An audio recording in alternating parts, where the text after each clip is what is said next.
Hello and welcome back to the Big Train Baseball Network. We're here at Shirley Povich Field, and I've got a new face beside me for tonight. It's Lily Stewart. She's Hello, joining everyone.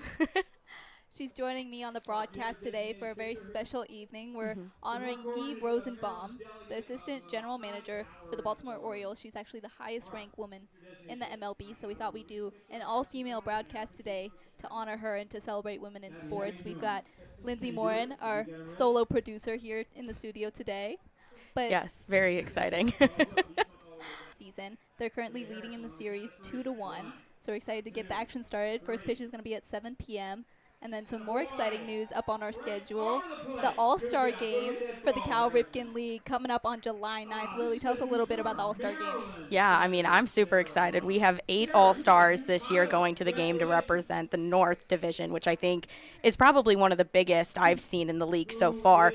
We've got all of our closers going. We've got two outfielders and an infielder, I believe, heading out, and I think it's going to be a spectacular night. I mean, it's at Olney. You got the best of the best. These kids are coming from high-end baseball schools to start out with, so it's just going to be an all-around complete performance from the pitching to the hitting, everything. And the best part about it is our manager is going to be the manager for the North. So we get to see Sal Colangelo once again, and as he takes on and allows these guys to, show their stuff.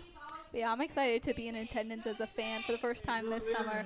Going to be a good game, and we're hoping to get a couple of All-Stars on the broadcast with us tonight to share some of their past experiences and what they're looking forward to with the All-Star Game coming up.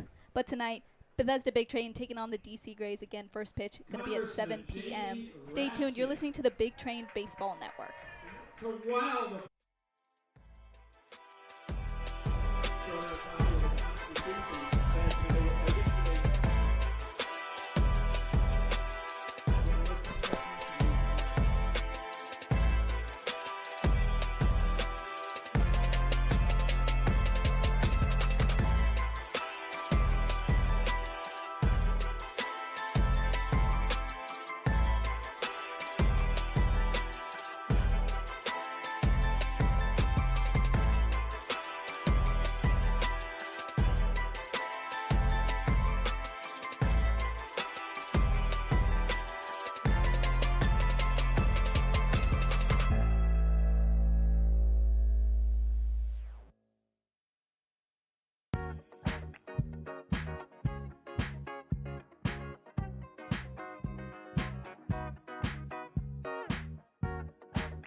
The juice is in the mix, it'll fix you up. I'm gonna ride the boogie train till the sun comes up. Ride the boogie train, ride the boogie train, ride the boogie train till the sun comes up. Meet me in the corner alone. Meet me in the corner alone. Meet me in the corner alone. Meet me in the corner alone. Boogie down, mix up. Boogie down, fix up.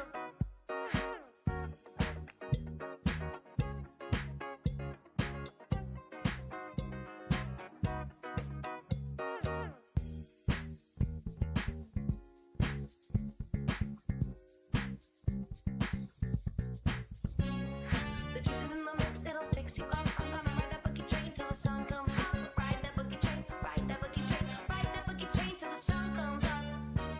Till the sun comes up. Till the sun comes up. Ride that boogie train, ride that boogie train, ride that boogie train till the sun comes up. Hey baby, I love the way you move. Say hey baby, I love the way you groove. Hey baby, I love the way you move. Say hey baby, I love the way you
Welcome back to the Big Train Baseball Network. First pitch set to set off at 7 p.m. On the bump for your Bethesda Big Train tonight is going to be Evan Smith. First at the plate for the DC Grays going to be Greg Marmo, followed by James Lehman. Matt Colella is going to be the designated hitter for the Grays. Michael Lavagna coming up as the cleanup hitter, followed by Brady Steiner, Eli Owens, Joey Wilga, Ellis Reed, and finish things up their catcher, Dan Likas. As the first offering to Marmo is high inside for strike one. I'm really intrigued by this game tonight.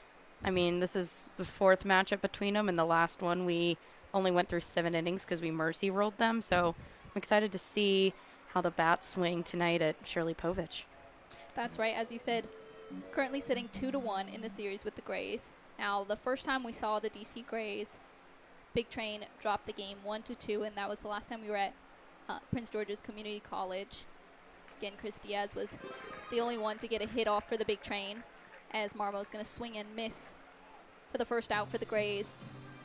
And then the next time we saw him at Shirley Povich Field, Big Train came back huge with a 6-2 victory, and then we went back to BG Community College and shut him down 13-0.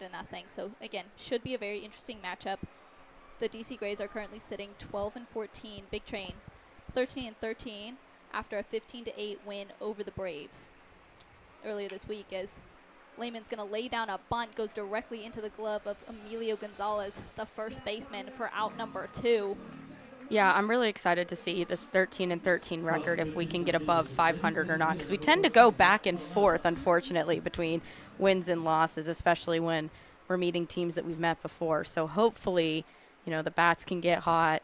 Evan Smith's already looking pretty hot so far as 2 go out, and we'll just be on a roll, and hopefully we can go above that. As Colello's going to foul off the first offering into the backstop for strike one. I feel like Quentin and I have talked about this all summer long. We get so close to 500, we go above and then end up falling back to 500 or below. We've just really stayed around that range, but it seems like every team around the Cal Ripken League has been staying within that 500 range, other than the Aces and the Giants, who are leading the league. It's almost like a board game this year at Cal Ripken. You advance to 500, and then you draw a lose 2 card, and you're back under 500, and then you go and advance 2 spaces, and you're back up. And I think that's what has made this year so fun, no matter if it's the ups or downs, where everybody's right there. There's only 2 teams that have really pulled ahead, and it's the Giants and the Aces, one in each division. So there really is no division that leads in terms of a better team. Everybody's on par. Every game's going to be a good game due to that. I definitely agree with you. I think it has made this summer very fun. We've talked a lot about the parity within the Cal Ripken League, and it just makes for good competition. I think that's one of the reasons why this All-Star game is going to be so exciting as the count moves full on Colella. Yeah, I mean, it will be also interesting to see how they gel and bond together, because a lot of these guys, you know, we see after every game there's at least 1 or 2 players going up to each other on opposing teams. Hey, how you doing? You know, they either play in the same conference, they play for the same school. So it'll be interesting to see if that has any, you know, play into how well this All-Star game goes next week. You make an excellent point. I mean, a lot of these players know other members throughout the Cal Ripken League from school, as you said, or from playing with them during the spring. So they do have those friendships and those bonds already. As full count going to be swung on and missed by Colella. So a quick 1-2-3 for Evan Smith. That's going to wrap up the top of the first inning. Stay tuned as we head into the bottom of the first. You're listening to the Big Train Baseball Network. It's sweet suburbia, some fun is all we want. 2 kids come alive in a night rush. I'll be the girl next door, you be my summer crush. Yeah, I think you should come and pick me up, 'cause nothing feels as good as summer love.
Welcome back to the Big Train Baseball Network as we head into the bottom of the first inning.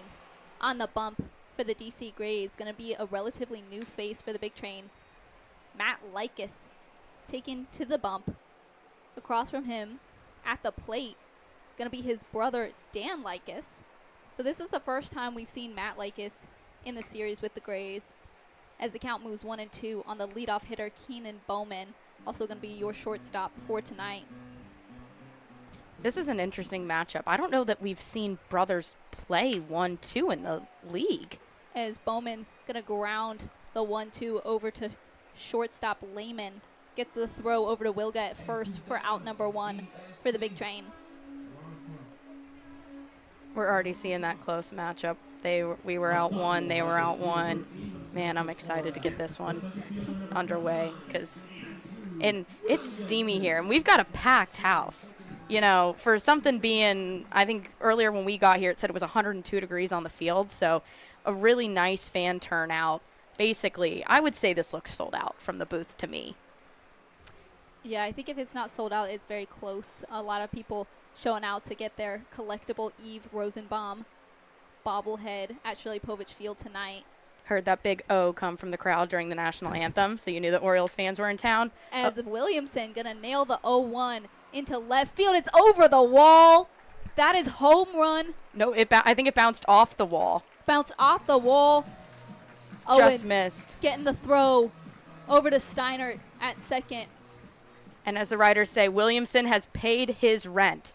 This man bats a .417 and is tied for the most amount of home runs in this league. And we say he pays his rent. He's either got a double or a home run every single game. Sometimes he pays it early like today. Sometimes he pays it late. But I'm really happy to see that he got that bat hot early off. That's right. As you said, Williamson tied for the lead with Carter Groen within the Cal Ripken League. Both are tied at 7 home runs. Williamson knocked in a home run over the Braves earlier this week on July 2nd, helping the Big Train to a 15-8 victory. Knocked in 2 home runs. The last one went about 460 yards, so I think it made its way all the way back from Lorton to Shirley Povich. Because that thing, I remember we were sitting right beside the dugout. When that thing made contact, you didn't see it anymore. It was dark, and that thing, it was just gone over the trees. But Williamson has been just such a strong bat for the Big Train, but he's also so incredible from the outfield. Quentin and I have often called him a vacuum out in center field, which is where he'll be playing for the Big Train tonight as well. I think the only time he missed a ball was when it hit him in the face. That's right. Actually, I don't even know if we clarified on the broadcast over at Regency Furniture Stadium. Williamson was under it in center field, looked like he was going to make the catch, and then it knocked him right in the face as Vaughn going to knock the 1-2 out into right field under it. Lavagna with the catch for out number 2. Williamson still aboard second, looking to bring in the first run of the evening as first baseman Emilio Gonzalez steps up to the plate. I think this man's a fan favorite with this walk-up song. You can hear everybody in the crowd just moving and grooving when Emilio Gonzalez comes up to hit, man. Definitely get you excited.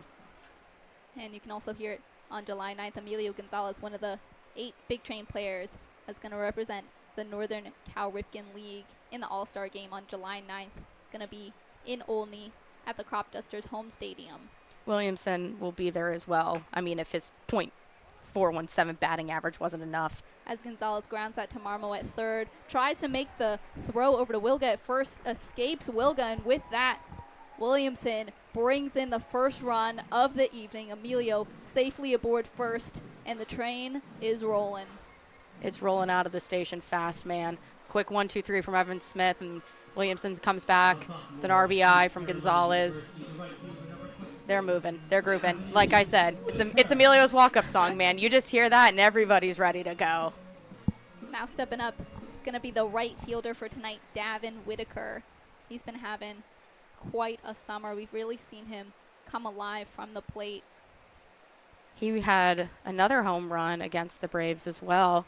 Brought in, I believe, 2 runs, if I'm not mistaken. And then had some fun with the third base umpire during that game. Speaking of umpires, your umpires at Shirley Povich Field for tonight behind at home plate, Dante Montgomery. First base going to be Norm Gordon. And third base umpire going to be Dwight Godwin. So the count moves 0-1 on Whitaker. He's going to nail that one out to right field. It's going to drop for a base hit with that. Gonzalez going to steal second. So your Bethesda Big Train getting things kicked off early. Back-to-back base hits have already brought in the first run of the evening. Big Train now has runners on first and second for the designated hitter Christopher Diaz to step up to the plate. This is our third All-Star coming up to the plate here for the Big Train. And, you know, he really thrives on the 2-out position. I think it's a good place to put him in. We've saw the walk-off in 10 innings with the Thunderbolts. He's just somebody, he likes the pressure. You throw it on that kid's shoulders and you know he's going to deliver. First offering going to be low and inside for ball 1. And now we've talked about a lot of the new faces filtering in and that causing some changes within the lineup and the fielding positions. But at this point in the summer, we've reached kind of a very consistent lineup. We might see a couple of faces filter in and out. Yeah. I mean, we always say that we get the lineup super late from Sal because we never know, you know, with all these new faces, we never know who's going to come in. But today we got it pretty early. I was actually shocked at how early it came through. And, you know, he's given those guys that need a rest, a couple of days rest. But, you know, we're a deep team. So if somebody needs a rest, they can easily take a rest and somebody else can step up. We do have some very excellent depth throughout the lineup. So we've seen players like Diaz, like Bastion, like Crosland bump around the lineup quite a bit. But wherever they're hitting within the lineup, they can produce from the plate. I mean, talk about the Big Train catchers. Both of our catchers are going to the All-Star game, which is a huge applaud to them and applaud to the bullpen coach as well. And, I mean, hopefully we'll get Cole up here since Luke is catching behind the plate today. Hopefully Cole will come up in about the 4th inning and talk about his first All-Star appearance. As the 3-1 going to be outside for ball number 4. And with that, Diaz walked out to first to load the bases for the 7-hitter and left fielder Jaden Bastion. This will be interesting to see. I love a good bases loaded moment, but hopefully Jaden can deliver. He's delivered in the past. He's also one of our very consistent hitters. Shocked that he didn't get invited to the All-Star game. So hopefully he's able to knock at least one of these in to give us some more assurance. It's the first offering going to be fouled off into the backstop for strike 1. Now the last time we saw the Grays, which ended in a 13-0 shutout victory for the Big Train, they didn't get the scoring started until later on. They had 1 run in the top of the 4th and then put up an 11 spot in the top of the 5th. So already off to a really strong start early on. 2 outs on the board. Bastion now facing an 0-2 count but has bases loaded for the Big Train. Williamson has already taken the lead for the Big Train with the first run of the evening. This is a good spot to be in for Bethesda. You know, sometimes they find themselves coming from behind early, but not today. They wanted to make sure they jumped out in front and didn't find themselves stuck in a hole, you know, come the 3rd, 4th, middle stretch of the game. And you got to imagine that 13-0 Mercy Rule victory has got to bring a lot of confidence to this squad, meeting this team yet again. They've picked up the last 2 wins in the series. Yeah, I mean, we play a lot of games, every team does, but I'm interested to see how the Grays respond. You know, is this something that they're coming in here trying to say, oh, you can come shut us out at our place, but we're going to come beat you at your place too? Or, you know, you got so many games to play. Did they move on from this because that game was about a week ago? So it's just interested to see the mentality of these players. And, you know, these matchups recently have been very tedious and back and forth. So I'm interested to see if they try to, you know, have a big inning or how they play this game. You make an excellent point. I think a lot of the talk about parity, we need to talk more about like the adversity that all these teams are facing with teams being so closely matched up. And as you said, a lot of handoff in the leads as Bastion going to ground that one over to Steinhardt at second. And that's going to record out number 3. So the Big Train scratch across 1 to take an early lead, leave them loaded. But as Quentin would say, the damage has already been done. We're going to head into the top of the 2nd when we come back. Stay tuned. You're listening to the Big Train Baseball Network.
Welcome back to the Big Train Baseball Network as we head into the top of the second inning. Your Bethesda Big Train bites first, taking an early 1-run lead thanks to a base hit from Gonzalez, which brought in Williamson after he knocked in a double. First offering to Michael Lavagna, the right fielder for the Grays, going to be in there for strike one. But as we were saying in the bottom of the first inning, there's a lot of adversity that these teams have had to face. I think especially for manager Sal Colangelo, we've talked a lot about his winning mentality and how he is someone who doesn't lose. And so having to face this kind of new season within the Cal Ripken League where Big Train isn't necessarily top dog and leagues ahead of everybody else, but more closely matched up with the rest of the competition, he's had to face a lot of adversity, which is an interesting position to be put in as the manager, but also for your teammates that you're coaching, having to watch them battle back from this adversity. It's really hard. I mean, especially with the up and down season we've seen. It's one thing to go 5 to 10 games in a row winning, and then you fall maybe 2 or 3, and it's like, all right, guys, we are good. We're on this winning streak. We can come back. It's really hard when you hit the consistent bumps of, we're really good. We're shutting people out, to, holy cow, we just got shut out the next night. And your mind kind of goes, what's going on? But I think as the players have come together, not as, teammates, but as position players, we're finding a lot more consistency with the bats, with the outfield. And so I'm thankful that, this team is getting a little bit of a mental break. As Steinert going to line that one down left field. It's going to drop foul. Looks like it landed in the bullpen there. Michael Lavagna, who leaded things off for the Grays, struck out at the plate. So the Grays now have one out on the board. Brady Steinert facing an 0-1 count. Again, Grays trailing by 1 run. I hope they were watching in the bullpen. Sometimes I see those heads down on another playing Mafia, but they got to keep those heads on a swivel when these balls come flying at them, because holy cow. I don't think I will ever understand their innate love of the game Mafia. It's crazy. I wish you guys at home could see the Mafia action that goes on in this bullpen. As the 0-2 going to be lined foul down the first base line. That one was just hugging the first base line, but popped foul. Owen's got a nice little toothpick over there as the bat just split in half in case any of his dinner's still stuck in between his teeth. He got a nice little thing to pick it out with. Oh, there he goes. He's playing with it now, practicing his swing. Oh, just got poked by Jack Robinson. That's a weapon, man. The split bat pieces. Yeah, those things are sharp. Now they're all playing with it, passing it around. The 0-2 popped high and foul into the first base grandstand. Gonna land in the bushes over by the picnic pavilion here at Shirley Povich Field. Got a kid taking off for that one. I wonder if our assistant GM will go running after balls tonight. Patrick Chapman loves himself a foul ball. I love watching at the away games. 0-2 gonna be up high for ball 1. I love seeing when we're on the road him go chasing after those foul balls. Because you got a bunch of 5 to 8-year-olds running after the balls, then you got a grown man just chasing them down to get one too. 1-2 gonna be swung on and missed for strike 3 and out number 2. He's wheeling and dealing. Evan Smith has been very hot from the mound tonight. Knocked him down 1-2. But now 2 outs on the board. Eli Owens going to step up to the plate again. The Grays trailing by 1 run. Big Train looking to maintain this early lead they've found themselves with. We're coming off a 2-day break here. Obviously, we had the 4th of July yesterday, but it really helps the team too, playing so many games back to back, and then you have 2 days off to just relax and, be a normal human being, and you don't have to put on the uniform and go play. So it's looking like Evan definitely, caught up on his sleep over these past 2 days and is playing on fire. You make an excellent point. I think that's something a lot of fans at home maybe don't realize as much, is that these are college players, so they typically have 1 midweek game and then they'll have a 3-game series. But during the summer, it's just back-to-back games night after night. They play so often and they don't really ever get the chance to just have a practice. Live, laugh, love baseball. So all of these players within the Cal Ripken League are working hard night after night. So I do think the chance to rest and reset can make huge wonders for the players. I mean, a bunch of them went to a Nats game together yesterday, and I was like, yeah, I understand that baseball's America's pastime, but you're playing the game every day. You sure you want to keep playing or watch the game on your day off? But, I mean, they eat, sleep, and breathe this game, and all the props to them, because this is, not only is it America's game, it's America's hardest game.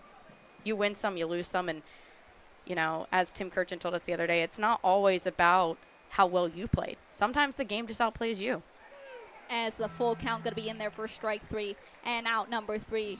Evan Smith knocks them down 1-2-3 yet again. Big Train still leading by 1 run. Going to look to pad that lead when they come back to the plate. Stay tuned for the bottom of the second inning. You're listening to the Big Train Baseball Network.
Welcome back to the Big Train Baseball Network, bottom of the second inning. Jordan Crosland leading things off for your Bethesda Big Train as the count moves 2-1 on the Maryland Terrapin. Again, bottom of the first, Big Train jumped at an early lead, had bases loaded. Fortunately, couldn't capitalize on the loaded bases as a 2-1 going to be fouled off down the third base line to move the count even at 2. I love when Jordan Crosland comes up to bat. Such a good kid.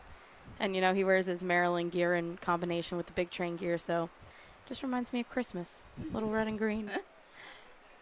Yes, he has his red Maryland gloves. Christmas in July. Christmas in July. It's Christmas in July. Get some Mariah Carey maybe during the next commercial break. As the 2-2 fouled off. I would offer to sing it, but I don't really think the listeners at home want to hear that. I mean, I'm still waiting for us to have our intern karaoke on Intern Appreciation Night. I mean, if you wanna get a sneak peek at that, you can head over to the Big Train's TikTok at Go Big Train, where we did a little snippet, and Phoebe, myself, and our producer Lindsay, along with a couple other interns, took the mini mic and had a lot of fun with our choices of songs. As the full count going to be fouled off. Actually, looks like it might have landed right in front of us here at the concourse.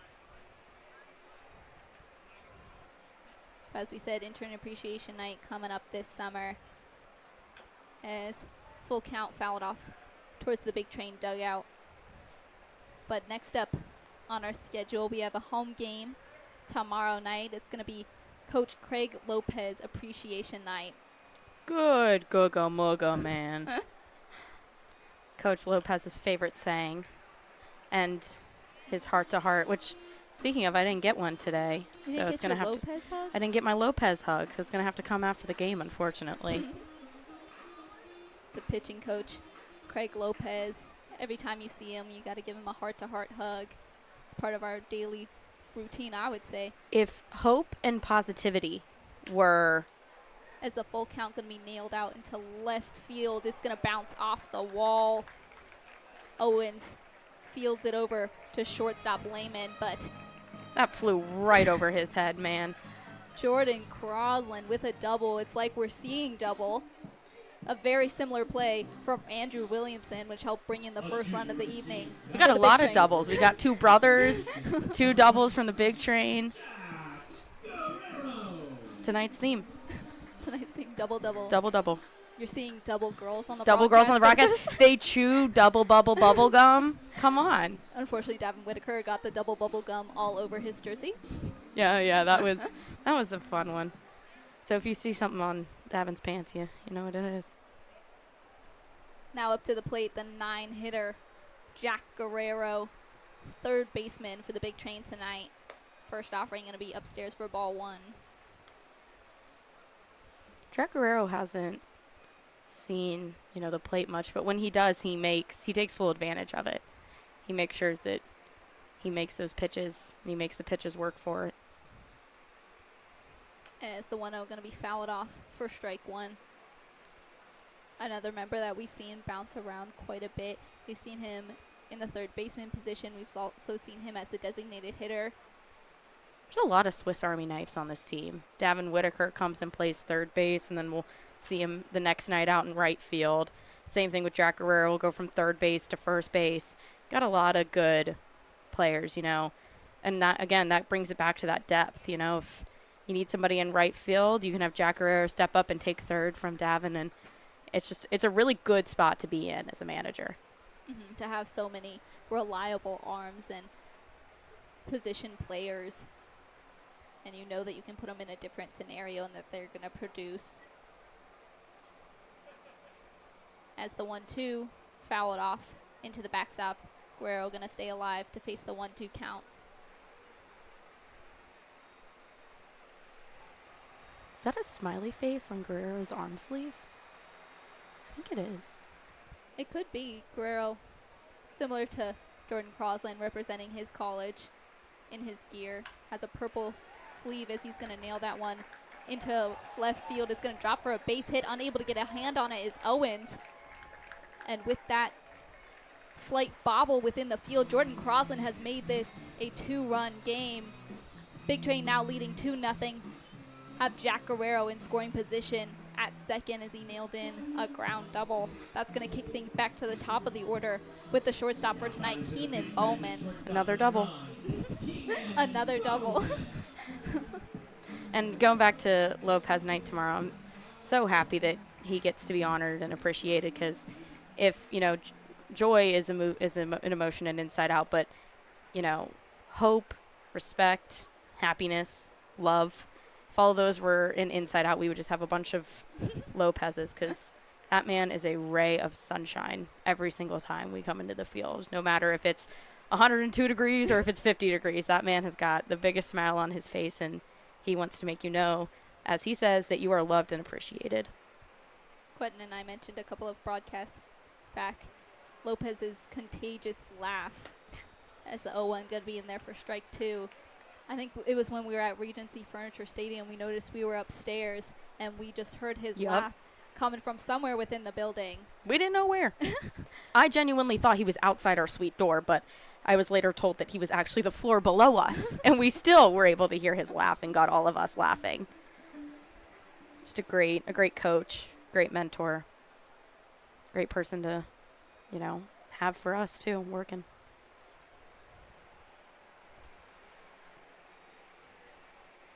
The 0-2, that one's fouled off down the third base line. Bowman going to stay alive to face the 0-2 count yet again. But if you are able to make it out to Shirley Povich Field tomorrow night, you will receive a Coach Lopez hand fan presented by Tex Design.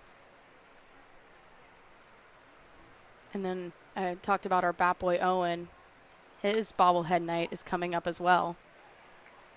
As the 0-2 going to be swung on and missed for strike 3 and out number 1. So the Big Train have scratched across 1, have now 1 out on the board. Still a runner in scoring position at second in Jack Guerrero. Now stepping up, the man who got things started, Andrew Williamson, knocked in a double during his previous at-bat. Looking to create some more success for the Big Train from the plate and again pad their lead.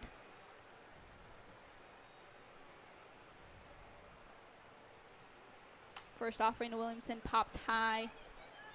Gonna land foul out of play. And if our listeners at home are wondering, Quentin Corpiel still in attendance here at Shirley Povich Field tonight. He's actually sitting down on the third base line next to our sideline reporter, Kaylee Tallman, who will be joining us on the broadcast later this evening. Yep, I said, sorry, Quentin. Women in Sports is taken off, so. As Williamson going to ground the 0-1 into shallow right field. The throw down to home, not in time for Jack Guerrero. So Big Train extends their lead, giving us another run. Making their presence known for sure. I mean, anytime you come to Shirley Povich, you know that this is our home field. Definitely the best home field advantage in the league by far. I mean, nobody comes second to this, but these runs that are coming in are definitely, you know, adding to that pressure of being at Big Train instead of being at PG Community College. First offering to Vaughn. Going to be outside throw down to second, but Williamson slides in safely. So successfully steals second, has now put the Big Train's potential fourth run in scoring position. With only 1 out on the board, Luke Vaughn's facing a 1-0 count. Talk about somebody who came in late. Luke Vaughn from the University of Alabama. For those viewers at home that don't know, I'm a recent graduate of Auburn University, so I love, you know. As the 1-0 is popped up high, calling everybody off. Lehman at shortstop. He'll make the glove catch for out number 2. So a quick at-bat for Luke Vaughn. That's going to send up Emilio Gonzalez, the cleanup hitter and first baseman for the Big Train tonight. Another excellent walk-up song and Poker Face by Lady Gaga. Man, Lady Gaga and Rihanna, they never disappoint for walk-up songs. I know our catcher Cole Constable, I believe, has Desperado as his walk-up song, and man, you hear that beat come on, and it's a great walk-up song. As the first offering to Gonzalez is going to be outside for ball 1. Got a couple SEC kids, some Alabama, some Kentucky. Don't worry, folks at home, there are Auburn players in this league as well, the Aces. So if you're watching in Alabama or listening in Alabama, you got both sides of the state covered.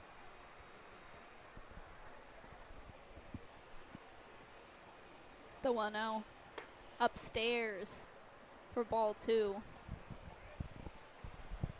Now that's a ball Quentin and I would probably say was more in the attic.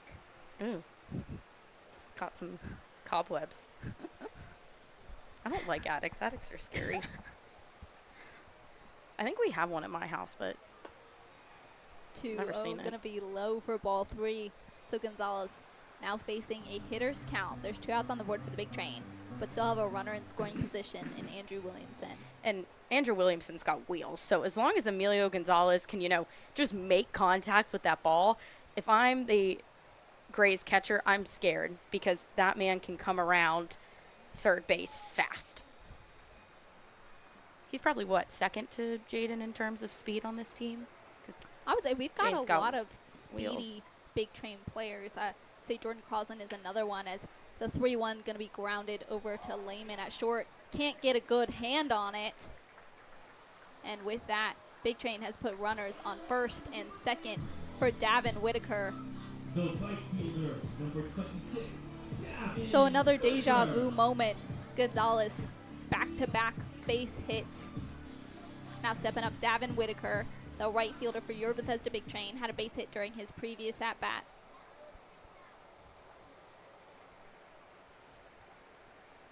Another great walk-up song, LA Love by Fergie. Great song. As first offering going to get away from the catcher and Speedy Williamson going to go for third. So as we were saying, Williamson has got a pair of wheels on him, and he's the type of player that you don't want to give the opportunity to steal a base because he will take it. He's a very confident and smart player around the base path. As we saw there, he saw his moment and he took full advantage of it. First offering to Whitaker, just got away from catcher Lycus. He's not afraid to make you pay. As the 1-0 going to be grounded into the glove of Wilga at first, so that's going to wrap up the second inning. Big Train extends their lead to 3-0. Gonna look to protect that when they take it back to the field. Stay tuned for the top of the third inning. You're listening to the Big Train Baseball Network.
The juice is in the mix, it'll fix you up. I'm gonna ride the boogie train till the sun comes up. Ride the boogie train, ride the boogie train, ride the boogie train till the sun comes up. Meet me in the corner, no. Meet me in the corner, no. Meet me in the corner, no. Meet me in the corner, no. Boogie down, mix up. Boogie down, fix up.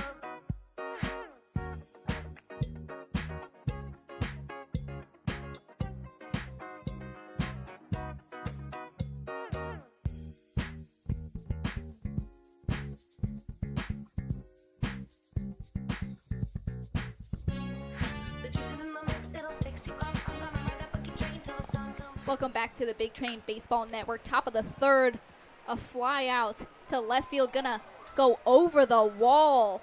Number 12, Joey Wilga, kicking things off for the DC Grays. They've now brought the lead down to 2. A first at bat, first swing, home run from Joey Wilga. Excellent piece of hitting. That They've now mentality we talked about is coming back into play, man. They talked about going up big, going up early for this team, how important that was, and Grays answered right back. And we were interested to see how they were going to respond after being shut out 13-0. Obviously, working from that adversity here. Just got a piece of that response. Now up at the plate, number 38, Ellis Reed. Now we also talked about the All-Star game coming up on July 9th. We've got a couple of Big Train players that are going to the All-Star game. Lily, would you mind reading out who from the Big Train squad is going to be in attendance? Yeah, so we've got 2 outfielders, Chris Diaz and Andrew Williamson, 2 of our big hitters going out there. Also infielder Keenan Bowman will be making his appearance. Both of our catchers, as I stated before, Luke Vaughn and Cole Constable will be going out there. And then our pitchers, mostly which seem to be our closers, we've got Kevin Scully, Jonathan Stevens, and Max Martzoff, who's here in the booth with us. Hey, Max. Hello. Max, a regular guest on the Big Train Baseball Network. How are you feeling today? Feeling good. It's hot out, but working through it. As the 2-1 going to be grounded into the glove of Guerrero, he makes the throw over to Gonzalez at first for out number 1. I believe you guys just found out the other day, right? Yesterday that Yeah. you guys made the team? Yeah, we got the text from Sal around 3 in the afternoon. I was at National Park yesterday, and it felt amazing. And then I saw the text. I was like, oh, my God, I'm an all-star again. Let's go. Right, going off of that, you're a 2-time All-Star. You were an All-Star pitcher last year. How does that feel? Feels good being able to represent this team, mostly myself and my name, and it shows what I can bring to the table at school, saying I was an all-star in this kind of league, and it feels good just, representing myself again, like I said, and just going out and just playing with the best guys in the league. Yeah, for people at home, Max is third in the league with strikeouts, about 15 innings pitched, 32 strikeouts. That's very impressive from a reliever. So what do you think about your performance really stood out to the committee, per se, who picked these all-star names this year? It's definitely the K/9 ratio. It's the one going to be fouled off. Being able to look at my stats and say, oh my gosh, he averages over 2 strikeouts an inning, that's pretty impressive. Yeah, you've come in some big moments for this team, closed out, made an important statement. How does it feel when you're on the mound and you're in these tight games coming in? Any pressure? It definitely has pressure for sure, because it's like you could go from the hero on the mound to a zero real quick, and I always tell myself I don't want to be the zero, so I got to get my job done, and that just makes Sal have more trust in me to do it day in and day out. Now, as you mentioned, have been to the All-Star game before last summer, as the 2-2 going to be in there for strike 3 and out number 2 on the Grays. Now stepping up the top of the order, Greg Marmo. I wanted to ask you, what can the viewers at home and what can the other players joining you at the All-Star game, what can they expect on July 9th? To be honest, I don't even know what to expect, because I never even got to play in the All-Star game last summer because it got rained out. Oh, that's fun. We love a little rain game around here. We saw that Sunday. Field right. was It was a messy. swamp. It was a swamp. So this is actually technically your first time playing in the All-Star Yes. game, but you are technically a 2-time All-Star. We're picked twice. Yes. So you don't even know what to expect. What are you hoping for? I'm just hoping for a good game because, let's be honest, I'm wasting an off day to go do it. But no, I'm just excited to be around guys who have been very successful in this league just as much as I have, and it's just going to be a fun day at the ballpark, in my opinion. Yeah, I mean, as I talked about earlier in this broadcast, all these teams are neck and neck. There's only 2 that have really pulled ahead. So this is just a day for you guys to go out there, play with some teammates on other teams, just have fun. Yeah. Actually put the fun back into baseball. I completely agree. As the 0-2 is fouled off over the first base grandstand. Now there has been a lot of tension as we've reached the halfway point of the season. Do you think this is going to be a good tension reliever to just have a fun day at the ballpark when isn't necessarily? Yeah, especially Hanging over your knowing it's a game where it doesn't mean anything. It's just the best players in the league are representing their divisions, and it'll just be a fun experience to go out and just play the game. As the 0-2 going to be grounded over to Bowman at shortstop, makes the throw to first for out number 3. So the Big Train still leading 3-1. The Grays put themselves on the board for the first time this evening. Big Train looking to extend their lead further when they take back to the plate at the bottom of the 3rd. We're going to have Max stay in the booth with us. Yes. So He loves coming up to the booth. stay tuned. You're listening to the Big Train Baseball Network. In sweet suburbia, some fun is all we want. Two kids come alive in a night rush. I'll be the girl next door, you be my summer crush. Yeah, I think you should come and pick me up, 'cause nothing feels as good as summer love.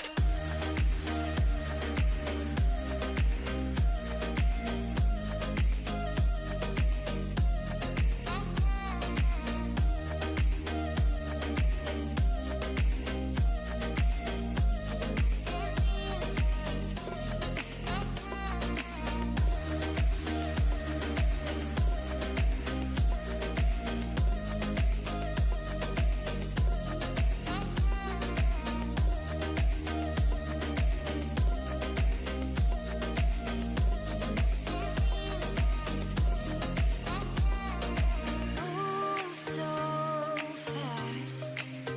Here's hoping this night will last. Welcome back to the Big Train Baseball Network as we head into the bottom of the 3rd inning. Grays scratch back 1 to bring the Big Train's lead down to 2. Looking to pad the lead further, leading things off from the plate. Chris Diaz. He'll take that first offering upstairs for ball 1. Now, Back in the attic. we made a return to the attic. Now, Christopher Diaz, another member that's going to be joining you at the All-Star game on July 9th, as he's going to line that one to first baseman Joey Wilga. That's going to record out number 1 for the Big Train. You've gotten to know him quite well over this summer. He's a much younger player, just finished up his freshman season. What are you excited to see younger players like Christopher get their chance at the All-Star game? I definitely think the enjoyment of playing a game where no one really has to worry about who's watching him. Just go out there and play the game the way he's been playing it. I think it will be fun for him to just, take the weight off your shoulders. Just go play the game you know how to play. Hopefully it's not as hot and miserable as it is tonight. Hopefully it rains. Actually, no. Then you maybe won't play. So we won't say hopefully it rains. Just hopefully there's some cloud cover for it to be cooler than today in the past couple of games we've been seeing. So I was about to say, I've been selected to 2 All-Star teams. I'd like to play at least one of them, or go to at least Right. one of them. I'm gonna go back on my statement about rain so that you get the chance to experience it and have some fun.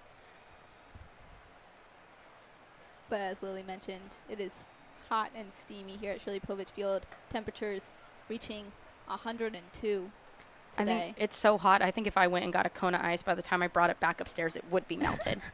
That's just how hot it is for viewers at home who are sitting in the nice AC. And unfortunately, we don't get a lot of AC in the press box here. As the 2-1 going to be grounded to third baseman Marmo. He makes a throw over to first. Oh, a little collision over at first base. Bastion was speeding over. Just checked the shoulder of Joey Wilga. There's that speed I talked about coming in hot to the bag. I mean, if that doesn't show you the grit this team has, I don't know what will. He was not letting anything stop him from getting to first base. He wanted redemption for that home run that he let go over his head from the Grays at the top of the third. Exactly, but with the checked shoulder, Wilga didn't have his foot on the bag, couldn't make the out at first. So the Big Train have a runner aboard. For Jordan Crosland to take to the plate, recorded a double during his previous at-bat. Looking for some similar success from the plate to once again pad the lead for the Big Train. Yeah, hopefully we can get some more runs up, extend our lead a little bit, give us a little bit more insurance going into the middle of the stretch where we tend to get caught. So Max, as we said at the beginning of the broadcast, as there's an unsuccessful pickoff attempt at first. This is your guys' 4th game with the DC Grays this summer. You guys have won the last 2. Your previous game with them, huge win, a mercy rule victory, 13-0. What is the mentality stepping into the game? What's the confidence level like within the dugout and the bullpen? Just got to come out swinging early. We know this team knows we have the arms to compete in the later innings. Just got to give us some run support, and So it'll be wraps from then. Another unsuccessful pickoff attempt at first, count 1-0 on Crosland. I mean, it seems like you guys have done just that. Put up 1 run in the bottom of the first, followed it up with a 2 spot in the bottom of the second. The 1-0 popped high to shallow right center field. Under it with the catch and out number 2, Brady Steiner. Bastion still safely aboard first base as the third baseman, Jack Guerrero, going to step up to the plate. Guerrero also knocked in a double during his previous at-bat. Bastion might be one of those players that if Guerrero has another double, our theme of the night, that team might just get home. Definitely get to third. He's definitely one of the speediest members of the Big Train. Actually, Max, might be a good question for you. Who do you think is the fastest player on the Big Train, as there's a throw over to second, not in time. I think that result just showed who I think is the fastest on this team. But a close second, Andrew Williamson. You know how we do that hot dog banana race? I think we should make the players race. I don't know if Nah. we want to tire him out like that. No, on and off day. On an off day. You know the ones that aren't going to the All-Star game? We'll make them come to Shirley Povich and race. Because Quentin and I have also discussed a Bat Boy race. Ooh. As the 1-0 going to be fouled off for strike 1. Do the Grays have a bat boy here tonight? I don't think they do. Don't believe they do. We need to play the Thunderbolts again. have their bat boy race Owen. Nah, the Southern Maryland bat boy. Oh my He is gosh. a cutie. Little munchkin. But now, Max, that you guys are through the first month of the season, coming into the closing stretch, how has the mentality changed? What are the conversations in the dugout and the bullpen? We know we got to keep playing. We got to be playing better baseball, especially if we want to make the postseason. Yeah, right now we're sitting in second in the division, and our ultimate goal is obviously win the division, so we know we don't have to worry about a play-in game. But as it sits right now, yeah, we'll be hosting the play-in game, but we want to be able to let ourselves have that 3-game series because anything can happen in 3 games, especially more in 1, to be honest. As the 2-1 grounded over to Lehman, he makes a throw to first for out number 3. So the Big Train still lead 3-1. Looking to protect that when we return with the top of the 4th inning. Max, as you were saying, the mentality at this point in the season. Just got to win ball games. Our ultimate goal is, again, win the championship. Got to win ball games to get there first. Got to make the postseason. And we just want to make sure we can ensure ourselves a 3-game series, not just 1 game. Well, thank you so much for joining us in the booth. Good luck in the All-Star game on July 9th. We're going to be in attendance as fans this time. Very excited. Yes, very excited. Thank you. But always a pleasure to have you in the booth. Thank you Stay for cool. having me. We're going to kick it over to the top of the 4th when we return on the Big Train Baseball Network.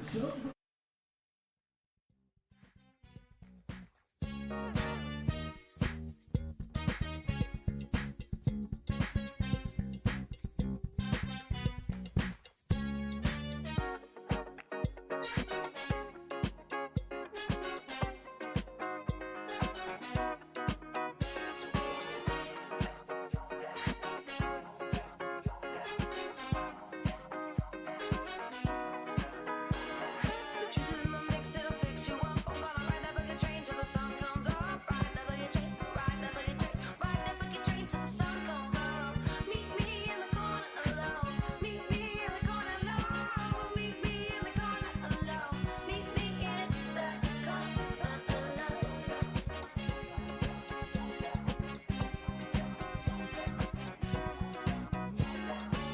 Meet me in the corner alone. Meet me in the corner alone. Meet me in the corner alone. Meet me in the corner alone. Boogie, boogie, boogie, boogie down, baby. Can you boogie down?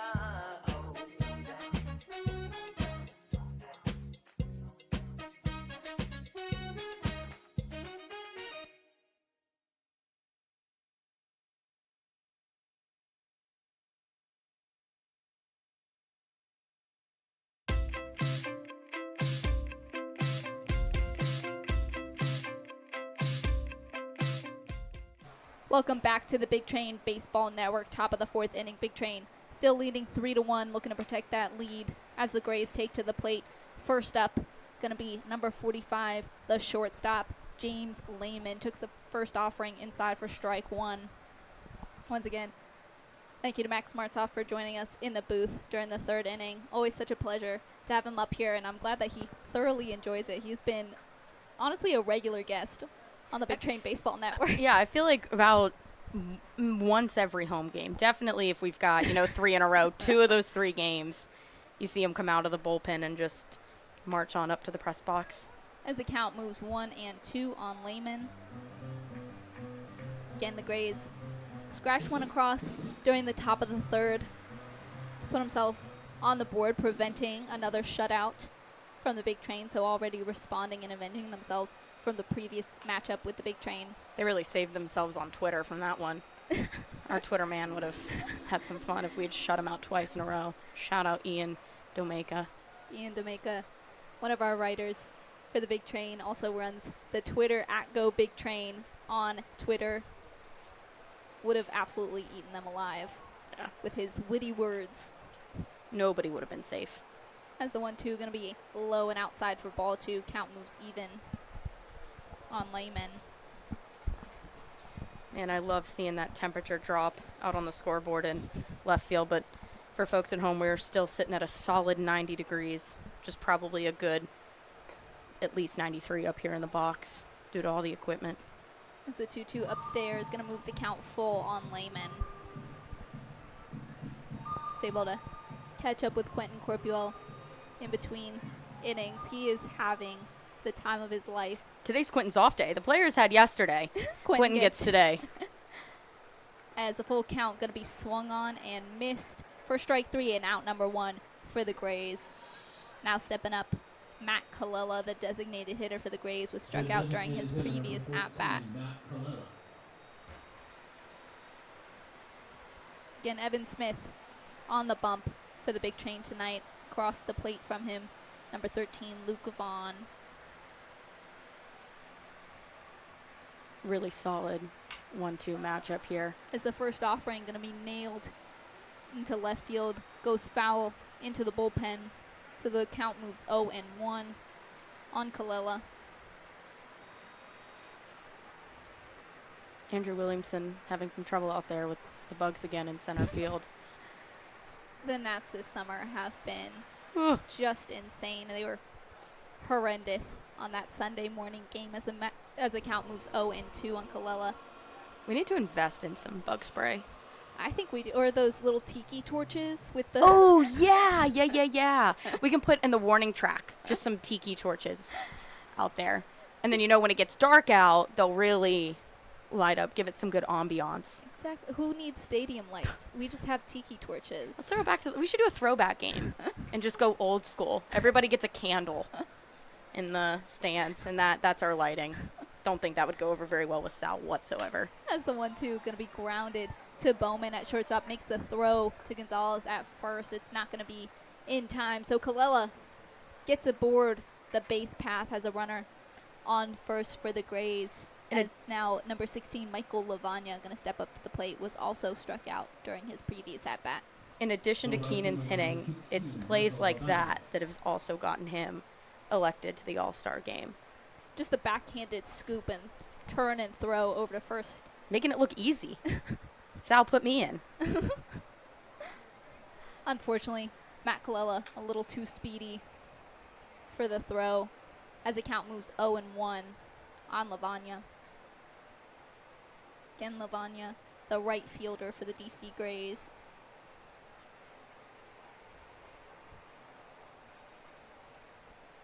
And for the folks at home, I don't think I properly introduced Lily Stewart. She is one of our writers for the Big Train squad. Yes, normally I'm out sweltering in the heat with the players, watching the game, figuring out what our trends are, what our game story is going to be later that night. There's also 2 other writers with me. Like I said, Ian Domeko, who runs the Twitter, and Rachel Leonard, who, we are a trio, and it really helps. We'll sit out there, bounce ideas off of each other, make sure that we're all on the same page, getting the same vibe from the game that's going on, and they're both great people as well. Funny, upbeat. We have a great time. So if you ever come to a Big Train game and you see 3 interns out there in polos, come on by, say hi. Love to have a conversation with you about anything. Doesn't even have to be about baseball. No. I mean, we'll talk about colleges with people. We'll talk about, this team, maybe some of the players or coaches. A lot of times it's newbies to the field that give them a little bit of an introduction. As the 2-2 is swung on and missed, Vaughn makes the throw over to Crosland at second.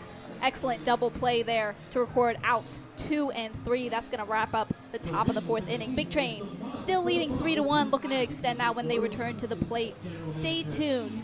You're listening to the Big Train Baseball Network.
to the Big Train Baseball Network as we head into the bottom of the 4th inning. Again, your Big Train still leading 3-1, looking to pad that lead as they take to the plate.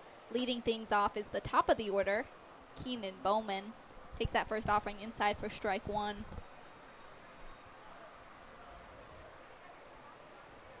As the 0-1 going to be grounded over to shortstop Lehman. He makes the throw to first.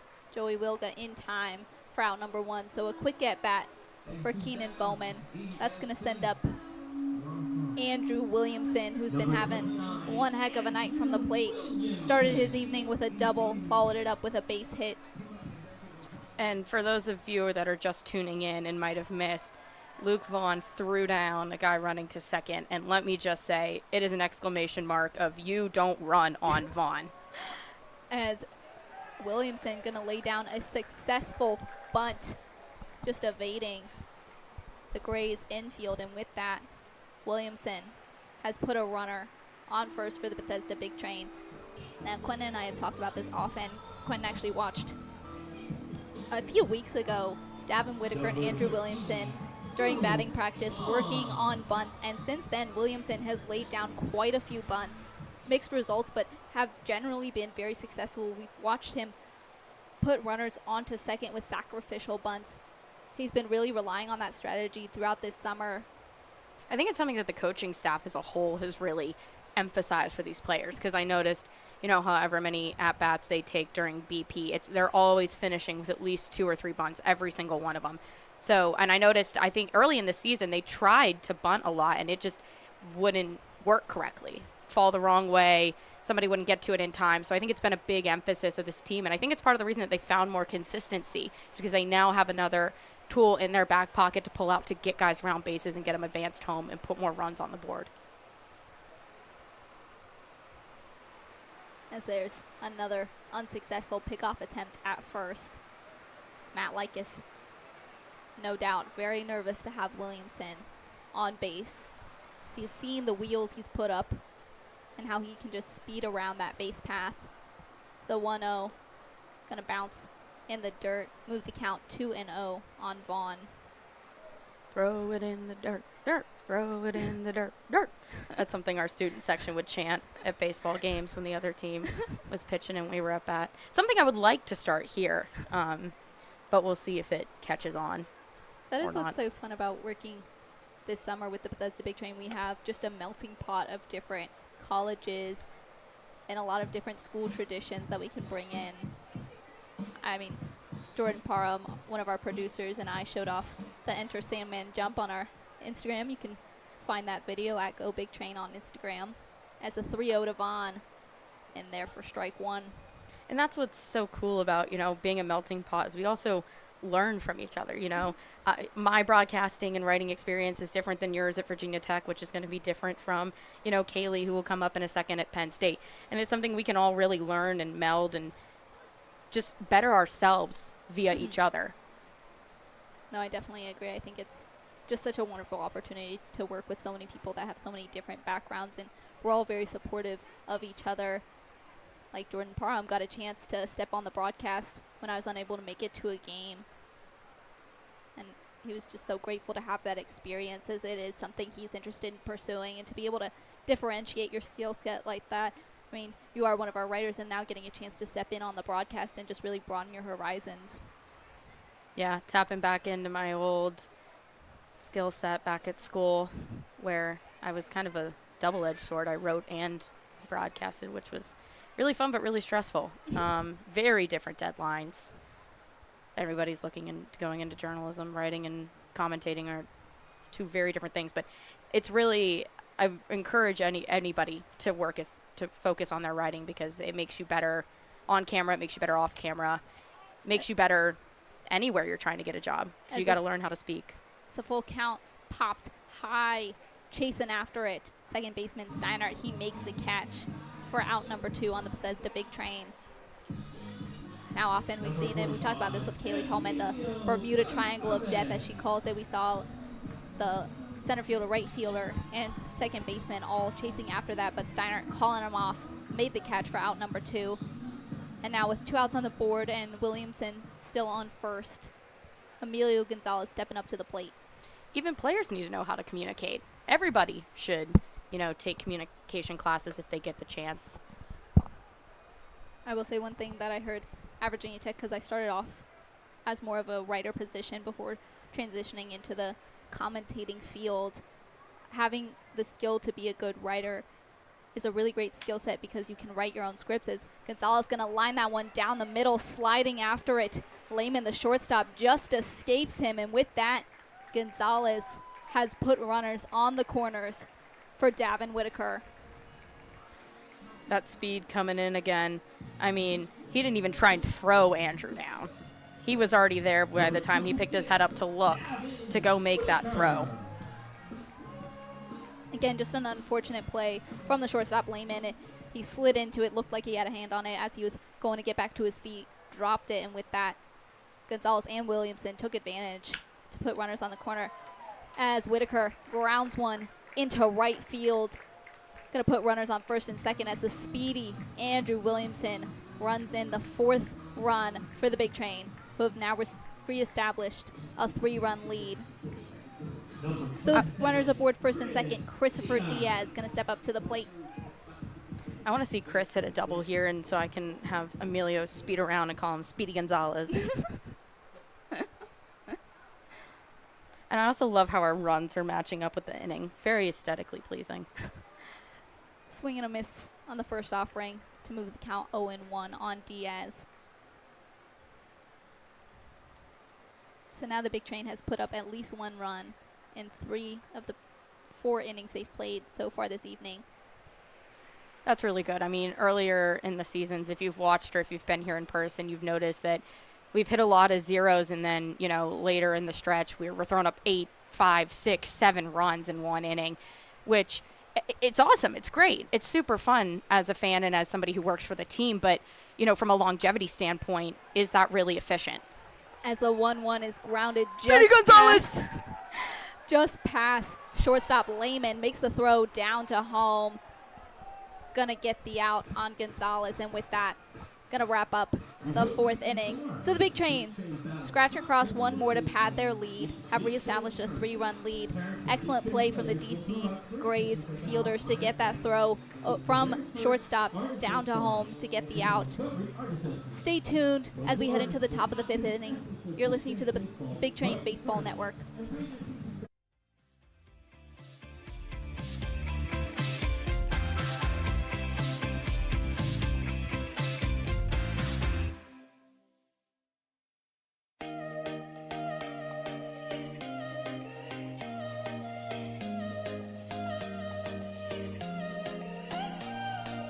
Wait for me. Keep watching you when you leave. Something new. Keep hoping you feel this too.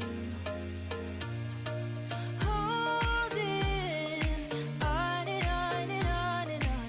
Hoping I can get to know you better. Living in sweet suburbia. Some fun is all we want. Two kids come alive in a night rush. I'll be the girl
Welcome back to the Big Train Baseball Network. We've got a new pitcher on the bump, Aiden Rittenauer, as Steiner going to pop that one high into left field under it with the catch and out number 1, Jaden Bastion. We've got another guest in the booth, again with our Women in Sports theme here today.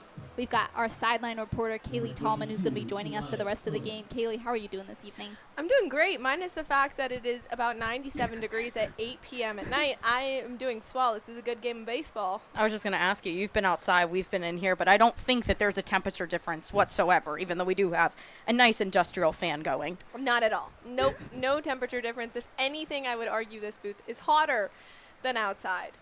Actually, a little lesser known fact for the viewers at home, we do have a mini fridge in here, and it is covering up a hole that leads directly to the concession stand below us. So we do get the heat from the concession stand that rises up into the press box. I'm getting kind of hungry. I might move that around and ask for some food real quick. As the 1-1 going to be swung on and missed by Owens, moving the count 1-2. So as I mentioned, Aiden Rittenauer relieving the starting pitcher, Evan Smith. Rittenauer, a right-handed pitcher from Shepherd University, as the 1-2 is fouled off. He's seen a lot of mid-game relief recently, and he's been very solid, and I'm pretty sure that's why Coach Lopez has gone back to him, able to trust him, come in with a 3-run lead, and we can get the transition going really smoothly. As the 1-2 going to be fouled off over the first base grandstand. Kaylee, we had Max Martzoff in the booth with us earlier. He is a 2-time All-Star player, although he revealed to us that last summer All-Star game was rained out. You were working for the Big Train that summer. So are you excited for your very first All-Star game coming up on July 9th? Yeah, actually, we were supposed to broadcast the All-Star game last year. Me and the 2 other broadcasters, they were going to have a whole sideline set up and everything, and then the game got rained out, so of course that didn't end up happening. As the 1-2 going to be grounded through the whole base hit. And for those Owens. of you watching at home who, want to cheer on our boys and just the success of everybody that's been invited to go play, the Crop Dusters will be broadcasting the game this year, so you can go to their website and find the link there. Again, not only to cheer on our players, but also just to give the support to everybody who's had an outstanding year so far. And going off your theme of doubles, Josh and Josh, responsible for the Crop Dusters broadcast. Great duos. Wilga going to nail that one into right field, but under it with the glove catch, and out number 1, Davin Whitaker. It's interesting to see how Davin Whitaker has switched between outfield and third base. He's talked to me a lot about how he much prefers being in the outfield just because of his skill set, but actually everyone who's down there near the dugout admires his skill as a third baseman, and he gets frustrates him because he's like, I love playing outfield, but everyone's sitting there saying, maybe you should think about switching to third base. Yeah, anytime I see his name in the lineup for third base, I'm like, oh, it's locked. Like, just as we call Andrew Williamson the vacuum of center field, he's the vacuum of third base. Nothing's getting past him when he's over there. And it's so interesting that you say that, because obviously playing at East Carolina in the spring, played more in the outfield, and then has had to really step up and take that position at third baseman, and he's grown so much in that position as the 0-1 to Reed, gonna nail him on the dome, and with that, he's gonna walk out to first. Runners now on first and second for the Grays, as the catcher, Dan Likas, steps up to the plate. That's a nice white helmet. They might have to see if he put a little scratch on there. I'd be curious to talk to Max, actually, who was just in here, about kind of a pitcher's mentality when they hit someone in the head like that. Obviously, it's unintentional all the time, but I don't know if that screws up your mindset going into the next pitch, if you're more conservative with how you throw that next pitch, potentially leading to a hit or something detrimental to the offense. So it would be interesting to see what their thought process is coming off a pitch like that. Yeah, I'm sure. Oh, As the first offering to Likas is another hit by pitch that's going to load the bases for the DC Grays. I think that's definitely a stressful situation for the pitcher, Aiden Rittenauer, as you can now see catcher Luke Vaughn going in for a mound visit. Yeah, and I mean, if you hit a guy, and on days like this where the humidity is so bad and everything is sweaty, balls are slipping left and right, and it's kind of out of your control. Honestly, you can only do so much, and 2 outs, you walk a guy to first, okay, whatever. But in a situation where now 2 have been walked and bases are loaded, that totally changes the pressure scenario. And I mean, all props to the pitchers because they've got to change that mentality on a fly. You can go from being cool, calm, and collected, throwing 2 outs to now, as we see bases loaded, and you've got to change your whole game plan in a second. And these mound visits are very interesting because sometimes the coach or the catcher is just going up there to give the pitcher a break for a second to kind of say, okay, let's calm down. And then sometimes in a situation like this, obviously there's an important conversation that needs to be had of like, okay, we need to fix something so this doesn't happen a third time in a row.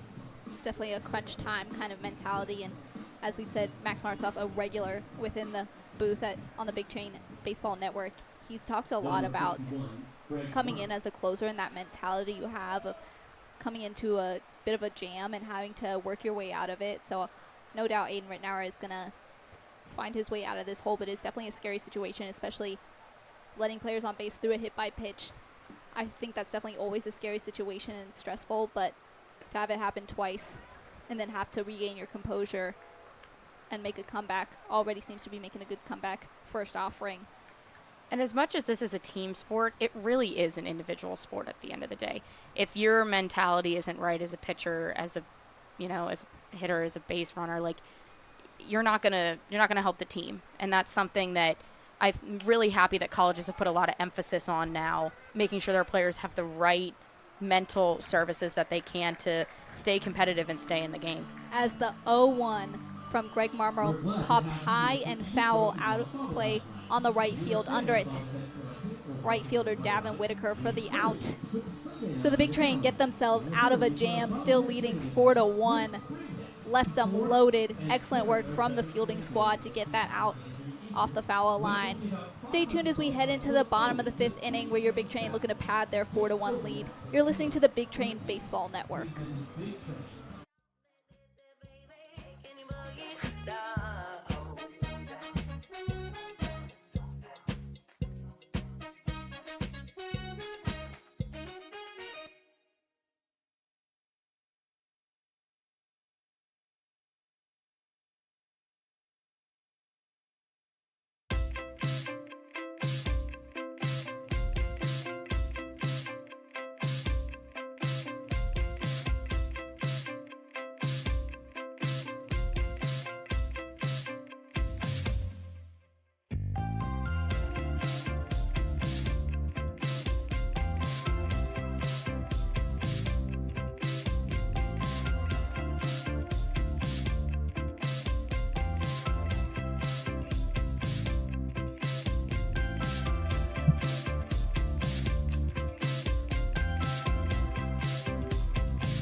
Welcome back to the Big Train Baseball Network. First baseman Emilio Gonzalez got the Big Train out of quite the jam, made the catch in foul territory on the first base line to leave them loaded for the Grays.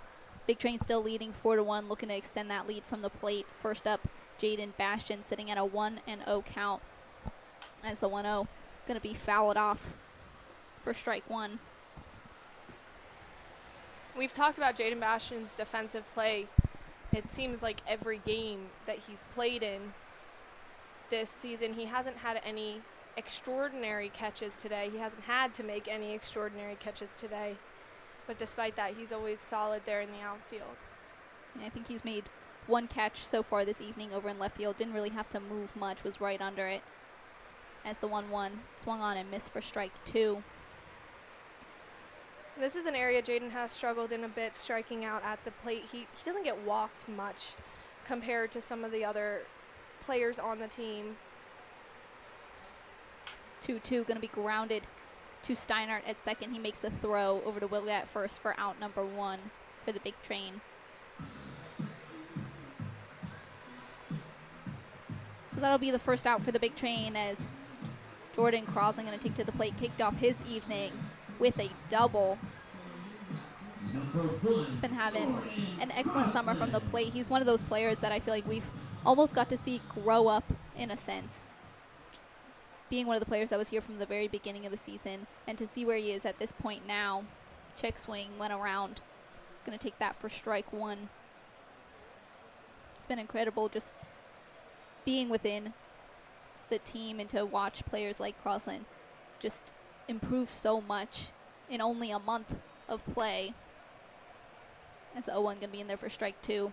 He's also one of the few players on this squad who played at the University of Maryland in their freshman year. As the 0-2 upstairs for ball 1. That's another thing I think we don't mention enough on the broadcast is that a lot of these players are rising sophomores, freshmen, juniors, as Crosland going to nail that one into right field. It's going to bounce over the wall. Another double. Crosland, doubles. Our theme for tonight, Kaylee, is doubles. Doubles. Yes. Okay, doubles. We talked about the double Likas last name. Mm-hmm. Pitcher is Matt Likas, catcher is Dan Likas. And then Right. we talked about a deja vu moment, Williamson's double, and then we saw the same situation actually from Jordan Crosland when he got his first double of the evening. And then right after that, Guerrero hit a double. So there's been a lot of doubles tonight. Bats are swinging. They are. Not a bad theme to have for the night. Not at all. Not at all. But as I was saying, a lot of these players are underclassmen still, so they haven't gotten a lot of playing time at college. So this summer, having to play night after night is often for them the first time they've been put under this kind of pressure, face a lot of D1 and D2, D3 arms. So it's a huge step up from where they've been. It's a lot of pressure, but we've seen them all take it head on and really mature and grow just in this past month.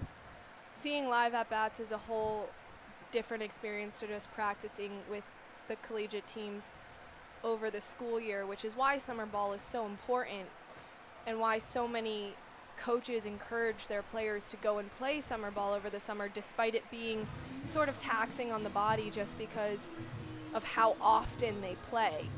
It is really valuable just for reps. As the 1-0 escaped the glove of Dan Likas, with that, Jordan steals third, count 2-0 on Guerrero. Really helps grow their baseball knowledge, too. You can take as many, at-bats in the batting cages or watch as many replays or study up on teams, but until you actually see it for yourself coming at you, you don't really know, what to expect. And so all these players are going to go back to their said universities just a little bit smarter from getting so many at reps and seeing so many different types of pitches and pitchers. You really get a whole spread. As the 3-0 going to be in there for strike 1. And we mentioned earlier the melting pot of interns who come from different schools and different backgrounds, and we've been able to help each other with our wealth of knowledge in different areas. But the players are also experiencing a melting pot as a 3-1 going to be swung on and missed. Moving the count full on Guerrero. Again, Crosland still in third with the Big Train's potential fifth run. I mean, as Kaylee said when we were at commercial break, one of our pitchers went up to returner, Brandon Cassidy, who was pitcher of the year last year, if I'm not mistaken, just to get some, input and some insight into experiences that he's seeing and give a little bit of knowledge from Brandon Cassidy as to how do I handle these situations, when I'm up on the mound, since it's a lot of their first years here on the Big Train. As Guerrero takes ball 4, Gonna walk out to first, putting runners on the corners for the shortstop Keenan Bowman. Looks like we're gonna see a mound visit over to Matt Likas. Looks like we are gonna get a pitching change for the DC Grays. So we're gonna cut it to a quick commercial break. But stay tuned as we finish out the bottom of the 5th inning. You're listening to the Big Train Baseball Network.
The juice is in the mix, it'll fix you up. I'm gonna ride the boogie train till the sun comes up. Ride the boogie train, ride the boogie train. Welcome back to the Big Train Baseball Network. Still in the bottom of the 5th. You've got runners on the corners for shortstop Keenan Bowman. First offering going to be high for ball 1. On the bump for the DC Grays going to be number 43, Ryder Moy, a left-handed pitcher and rising junior at Wofford College, hails from Woodstock, Georgia. Now, as we were mentioning, a lot of these players are younger, as the 1-0 going to be outside for ball 2 and don't get a lot of appearances, but actually Ryder Moy, his freshman season, made 11 relief appearances, tossing 10.1 innings and recording a 2.61 ERA. So again, just that kind of melting pot of experiences within the Cal Ripken League, not even just on the Big Train, as an unsuccessful pickoff attempt at first. I'm not mistaken, that's a side armor we've got on the mound now. Looking at the monitor, I noticed a little something, looked a little bit off from the booth, and then I took a look at the monitor. Not many side armors in this league, but the ones that are seem to be very efficient at what they do. As the 2-0 swung on and missed for strike 1. Now, if Quentin was up here on the broadcast, he would be very excited. He calls them submarine pitchers because of the way they throw. It kind of allows them As the 2-1 going to be upstairs for ball 3. to get slightly more power from their core into it. You see a lot of the times pitchers are kind of throwing forward, kind of thrusting their upper body forward, whereas this is more of kind of a twisting motion. It's a lot easier on the shoulders, too, especially with, you know, we're seeing a bunch of torn ligaments, meniscuses, whatever else is in an arm, and a lot of Tommy Johns, unfortunately, now, too, from really young kids. I've noticed that these side armors it tends to be a safer way to pitch, but you don't get as many pitches in. So you kind of have to take one for one, and if you're going to be a sidearm, then you might not get as many pitches as somebody who throws, I don't want to say overhand, but basically what it is. As the full count swung on and missed for out number 1 for the big train again. Still runners on the corners as Andrew Williamson going to step up to the plate.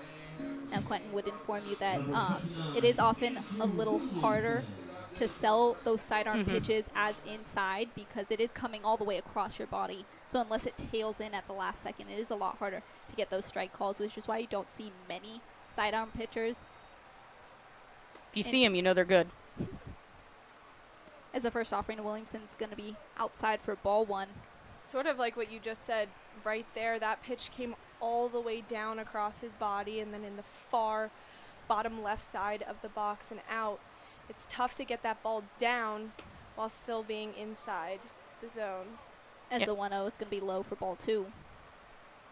I mean, when you're teaching somebody how to throw, you point where you want to throw. You got that follow through of where you want the trajectory to go. On a sidearmer, you have to finish that swing. So, if the velo or the spin isn't right on that ball, a centimeter, a millimeter in this game is going to change, a 3-2 count to a 4-2 count. But as you just saw, Moy, all 3 of those pitches hit a different area of the zone in the boxes. Williamson going to ground that over to Wilga at first. That's going to record outs number 3 for the big train. So they're held scoreless, but still leading 4-1. Stay tuned as we head into the top of the 6th inning. You're listening to the Big Train Baseball Network.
watching you when you leave.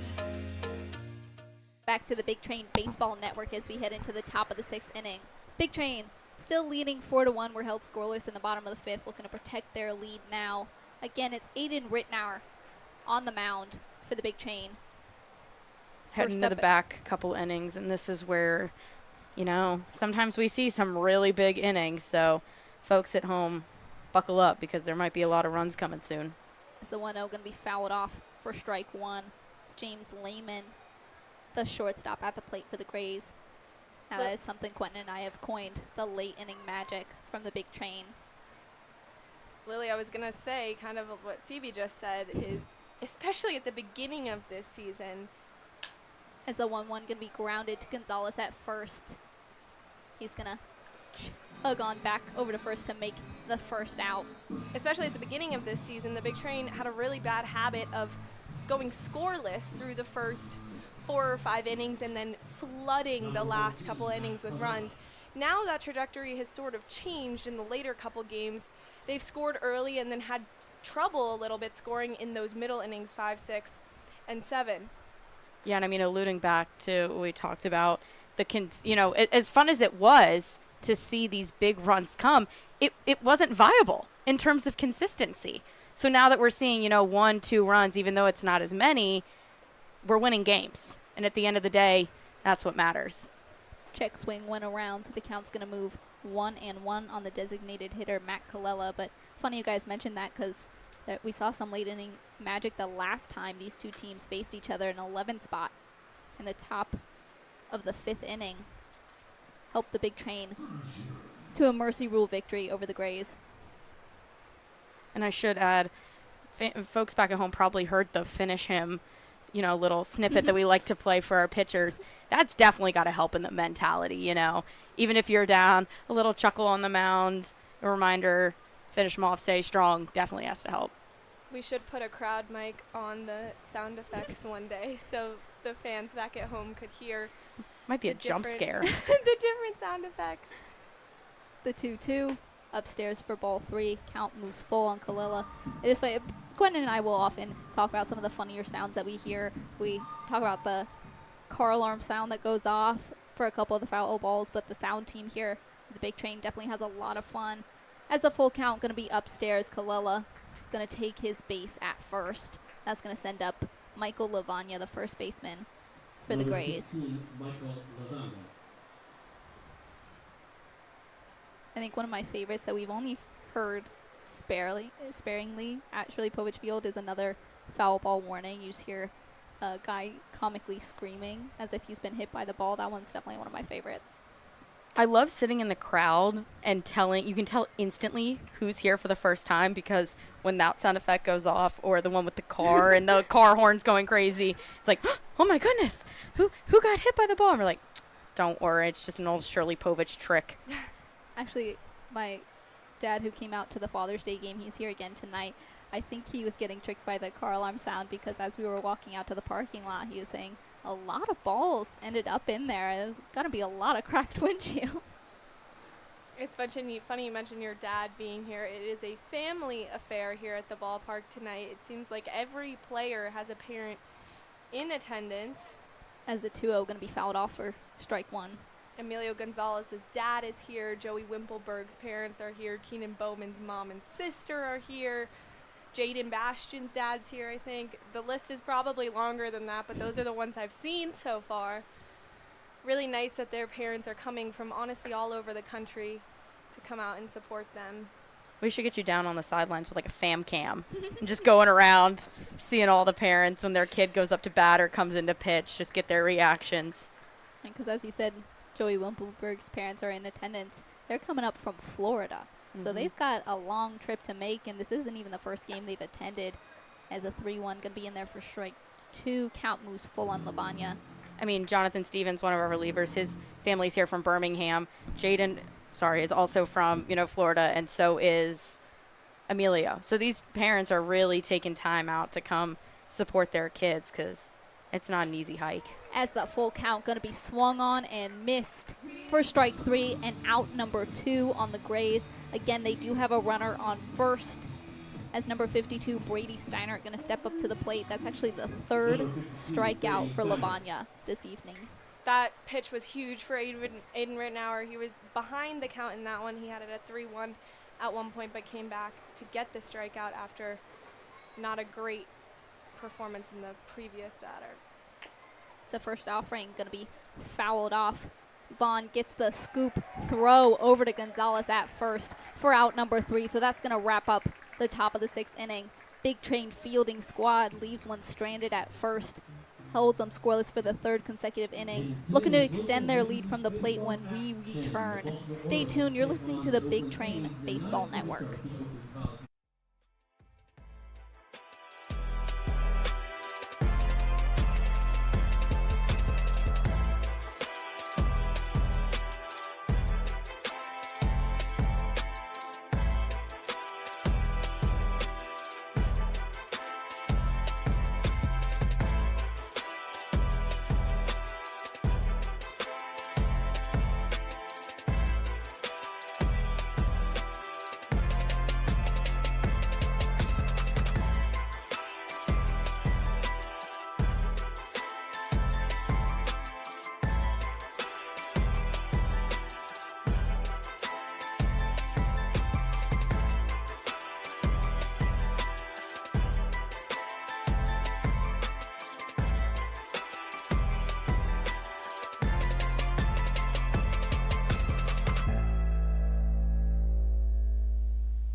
juice is in the mix, it'll fix you up. I'm gonna ride the boogie train till the sun comes up. Ride the boogie train, ride the boogie train, ride the boogie train till the sun comes up. Meet me in the corner alone. Meet me in the corner alone. Meet me in the corner alone. Meet me in the corner alone. Boogie down, mix up. Boogie down, fix up. Welcome back to the Big Train Baseball Network, bottom of the 6th inning. Leading things off is the catcher, Luke Vaughn. Going to take that first offering for a strike. Again, on the bump for the DC Grays, going to be number 43, Ryder Moy. Came in to relieve starting pitcher Matt Likas. As the 0-1, going to be popped foul over the first base grandstand, moving the count 0-2.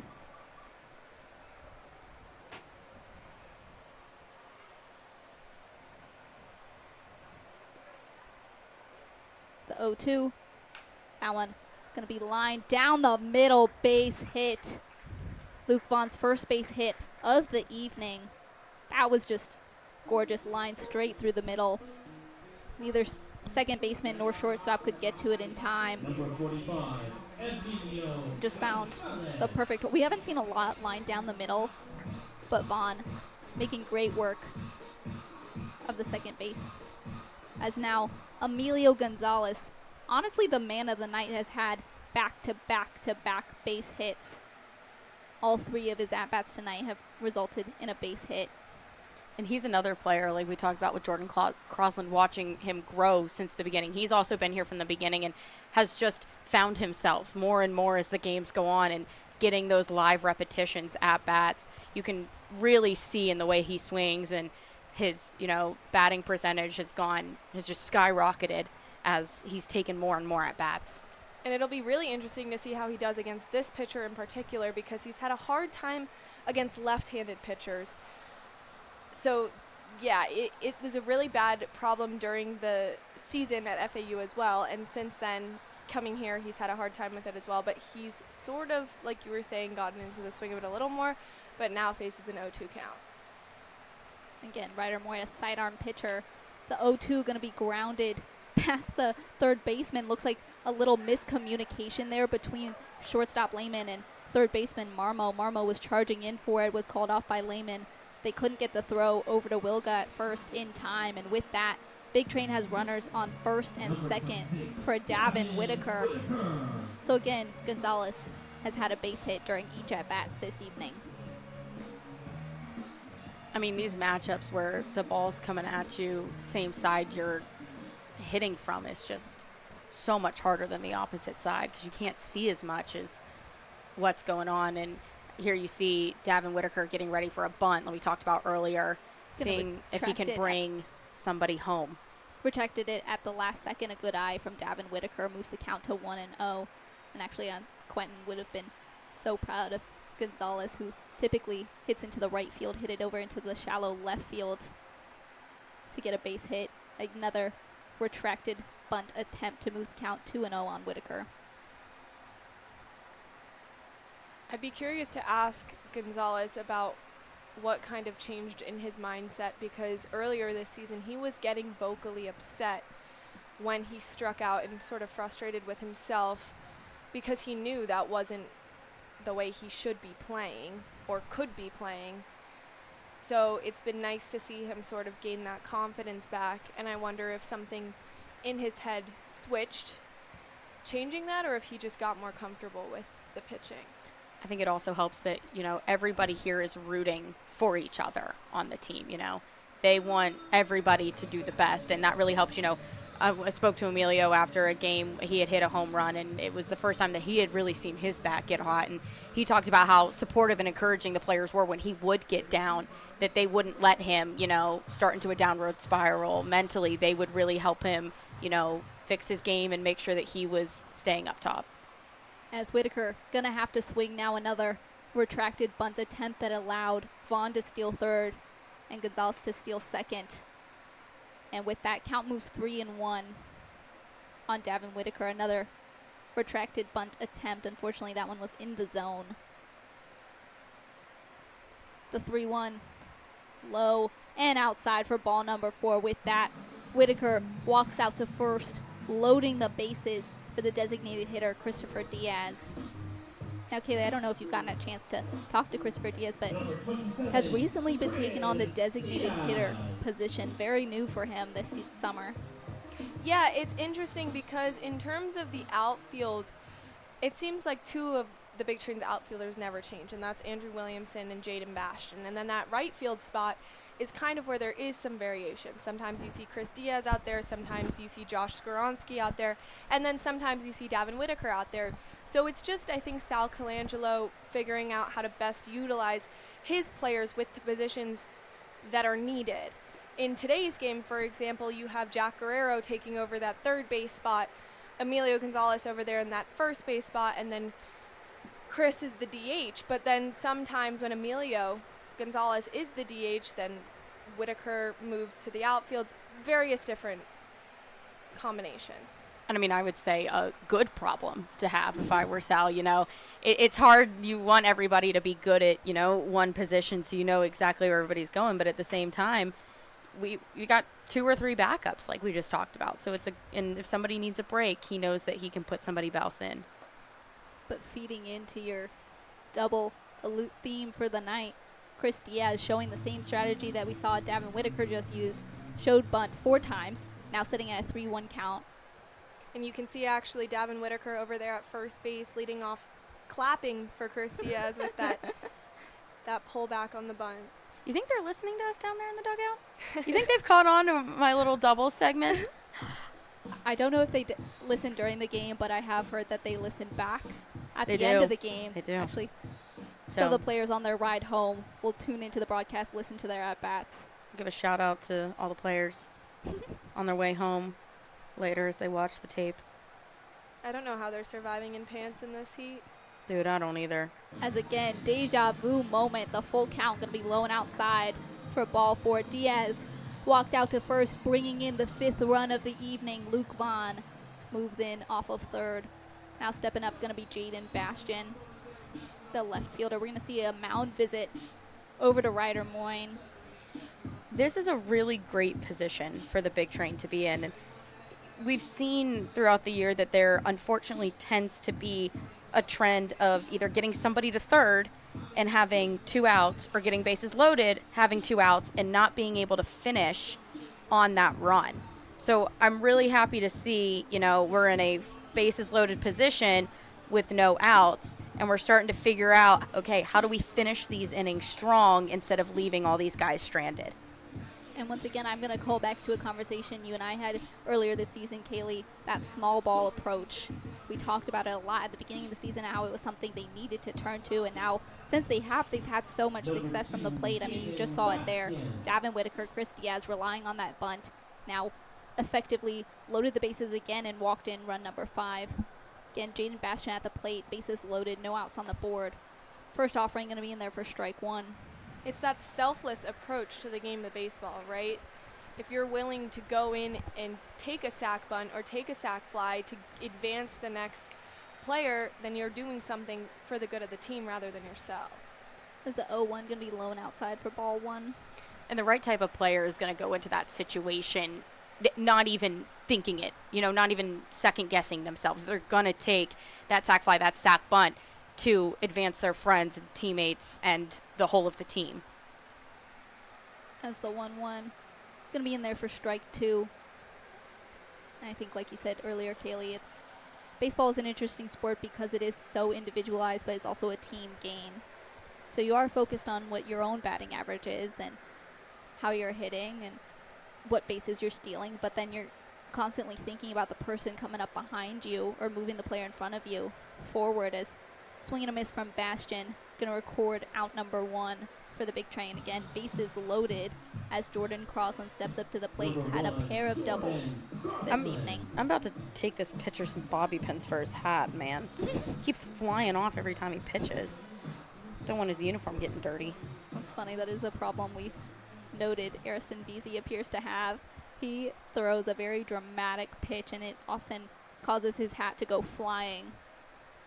It's funny you mentioned the dirty uniforms. I swear, the person with the dirtiest uniform, game in and game out with no fail, is Andrew Williamson there in the outfield. I don't know how it gets so dirty every single game, but he is covered head to foot in dirt. I'm glad his UCF teammate, who's a pitcher here, Joey Wimpelberg, who we said whose parents are in the stands, is a pitcher and doesn't play every night because it gives Andrew the chance to wash that uniform, especially when we got 2 or 3 home games in a row.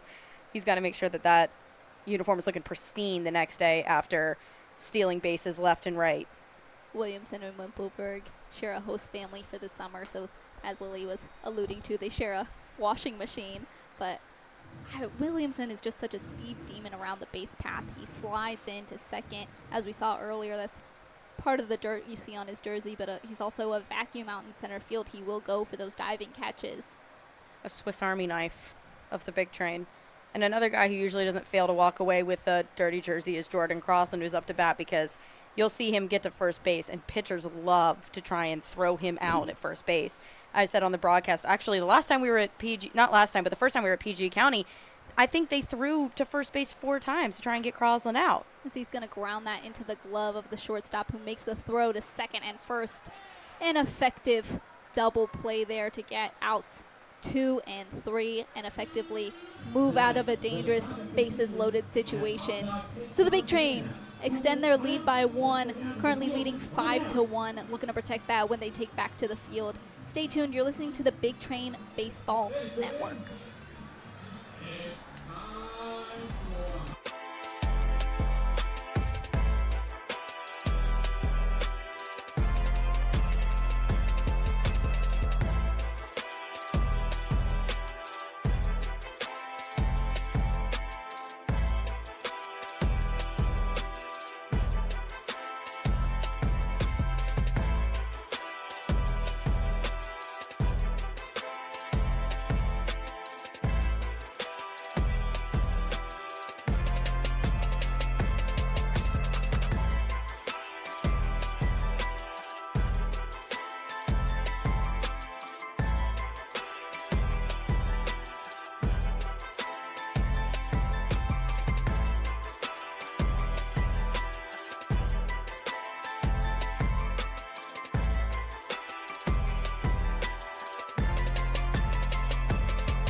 The juice is in the mix, it'll fix you up. I'm gonna ride that boogie train till the sun comes up. Ride that boogie train, ride that boogie train, ride that boogie train till the sun comes up. Meet me in the corner alone.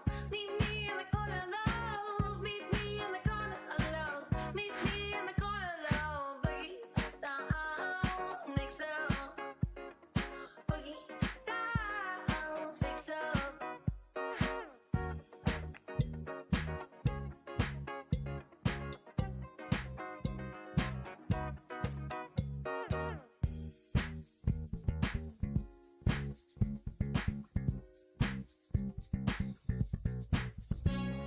The juice is in the mix, it'll fix you up. I'm gonna ride that boogie train till the sun comes up. Ride that boogie train, ride that boogie train, ride that boogie train till the sun comes up.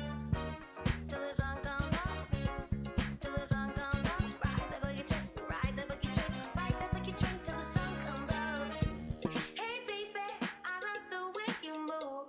Say hey baby, I love the way you groove. Hey baby, I love the way you move. Say hey baby, I love the way you boogie down. Hey baby, I love the way you move, boogie down.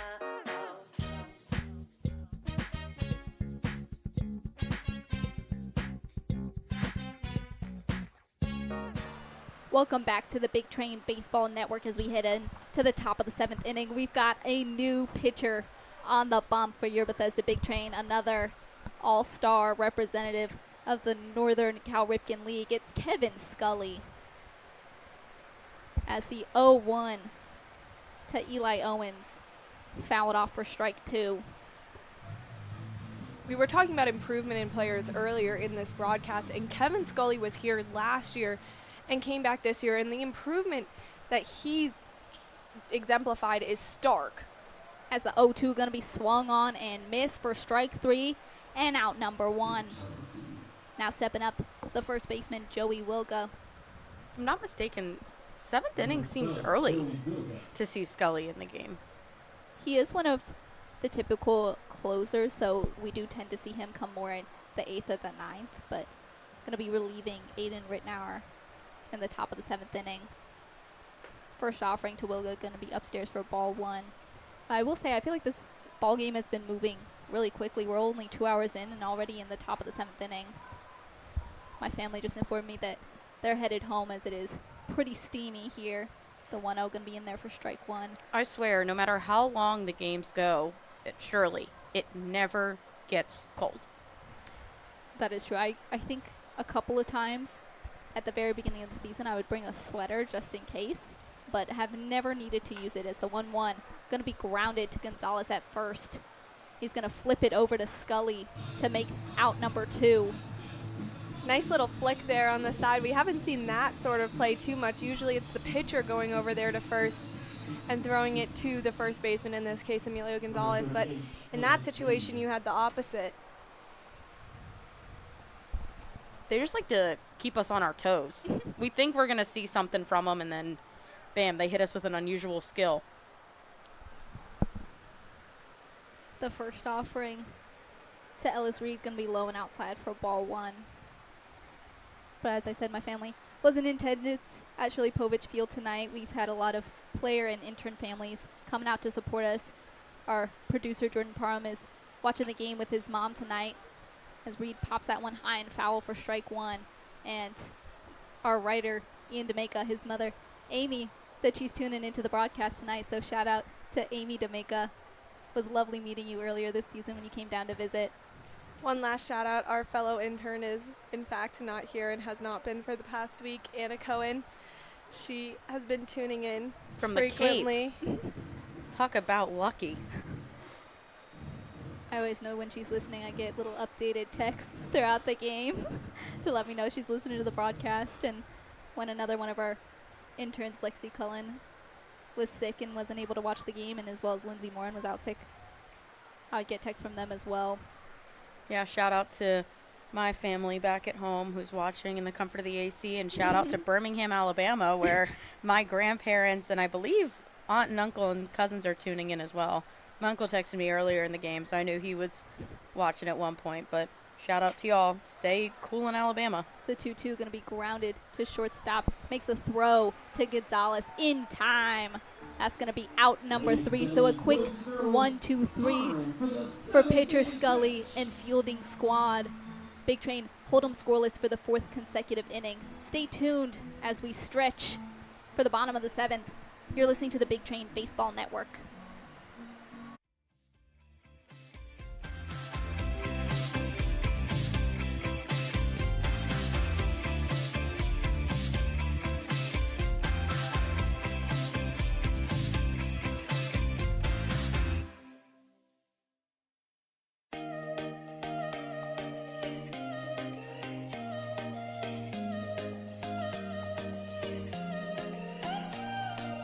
Wait for me.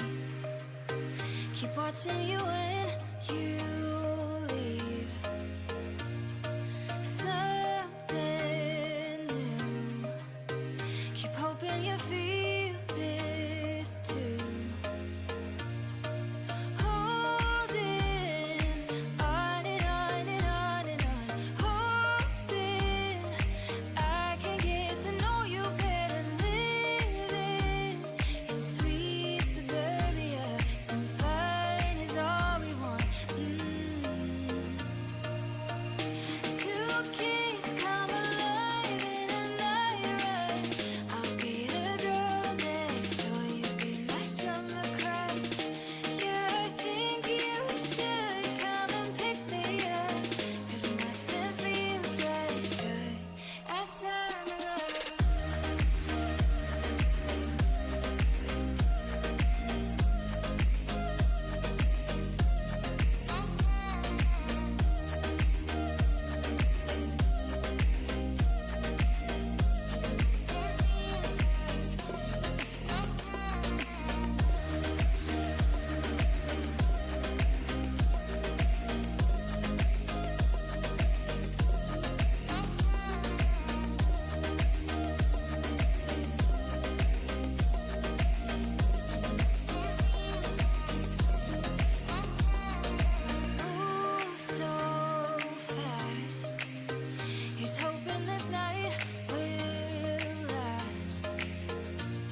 Welcome back to the Big Train Baseball Network as we head into the bottom of the 7th inning. Big Train still leading 5-1. Got a new pitcher on the bump for the DC Grays. It's going to be number 17, Jai Kapoor, a rising sophomore at Prince George's Community College.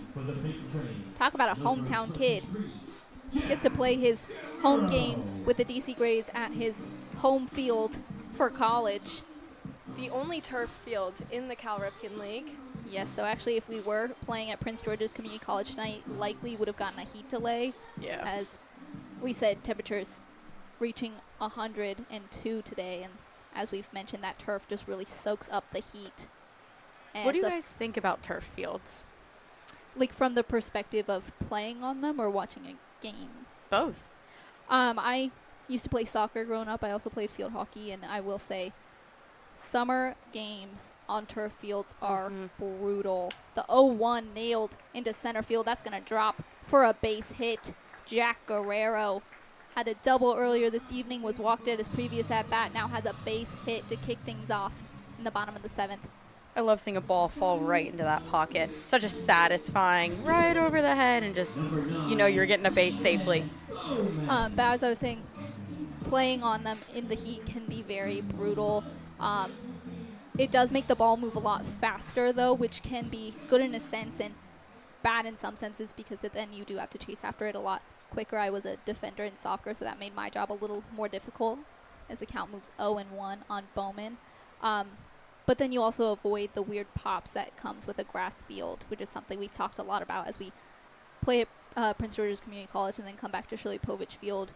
Those weird pops you see in the infield that you don't get on turf. I think that's what a lot of the players have said, is that actually they prefer oftentimes playing on turf because the infield is so much more predictable. And even the outfield's a lot more predictable too if the ball drops. But the one thing that's been kind of hard, and the Big Train have struggled with it a little bit this season, is you slide past the bases when you're trying to steal, or if you're sprinting, it's really hard to stop, similar to soccer. I think that just hit Bowman. So Bowman gets a hit by pitch to walk out to first, and that's going to advance Guerrero to second. Again, Gwen and I have mentioned, not the most fun way to get a base, but a base is a base. Take your base. That is facts. But I will say, Jack Robinson, who was actually the first guest we had on the mic this summer, he came onto the mic during the first time we were at Prince George's Community College, and we were talking about the turf field, and he said that pitching off of a turf mound is very difficult because you're not able to dig in the same way as a dirt mound. And I know a lot of them wanted to wear their special, their regular cleats, and they were just told nope. As Williamson lines it out to left field under it with the catch, and out number 1 going to be Eli Owens. Runners still aboard first and second for the Big Train, who now have 1 out on the board as catcher Luke Vaughn steps up to the plate. If we had been playing at Metro Socro like we were just a couple of days ago, and Andrew Williamson hit that hit to center field, I can assure you that ball would have been gone, which was part of the reason we saw so many home runs in that game on July 2nd. Andrew Williamson had 2, which again has him now tied for first within the Cal Ripken League, tied with Carter Groen for the lead in home runs at 7. I was really hoping that one was going to go over, as you see. As runners go to third, going to be... He just pushed the third baseman out of the way. Looks like the ball lined foul all the way down the left field line. So we thought the third baseman, Marmo, was going to get the scoop, was unable to get a good hand on it as the ball just skidded away from him. With that, Jack Guerrero bringing in the 6th run of the evening for the Big Train. He said, get out of my way. I'm going home. Runner still on third, only 1 out on the board for the Big Train. It's Luke Vaughn at the plate. Yeah, going back to the turf, I played field hockey for a little bit in high school, and we would have summer league games, and we'd have to play quarters instead of halves because it would get so hot that we would have to have mandatory water breaks. But thankfully, I grew up swimming in the hot summers, so when it was, days like this where it was 102, I was thankfully in an ice-cold pool. As a 2-0, going to be low and outside for ball 3. Again, Bowman also showing off his speed on that wild pitch. Used it to his advantage to charge on over to third. Bowman's a spectacular base runner. As a 3-0 gonna be inside for strike one. I think our team as a whole is really good at base running. I think that's something where they excel at and, find opportunities to come out and take the lead in close games because they know when to steal. The 3-1 swung on and missed. Count moves full on Vaughn again. Bowman with the 7th potential run in scoring position at third. Only one out on the board for the big train.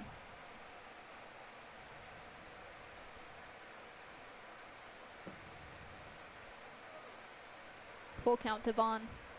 That one popped high into right field. Under it with the glove catch and out number 2. Gonna be Lavanya, but Bowman scratches across the 7th run of the evening for the big train. There's that selfless play from Luke Vaughn with the sac fly out there to score Bowman.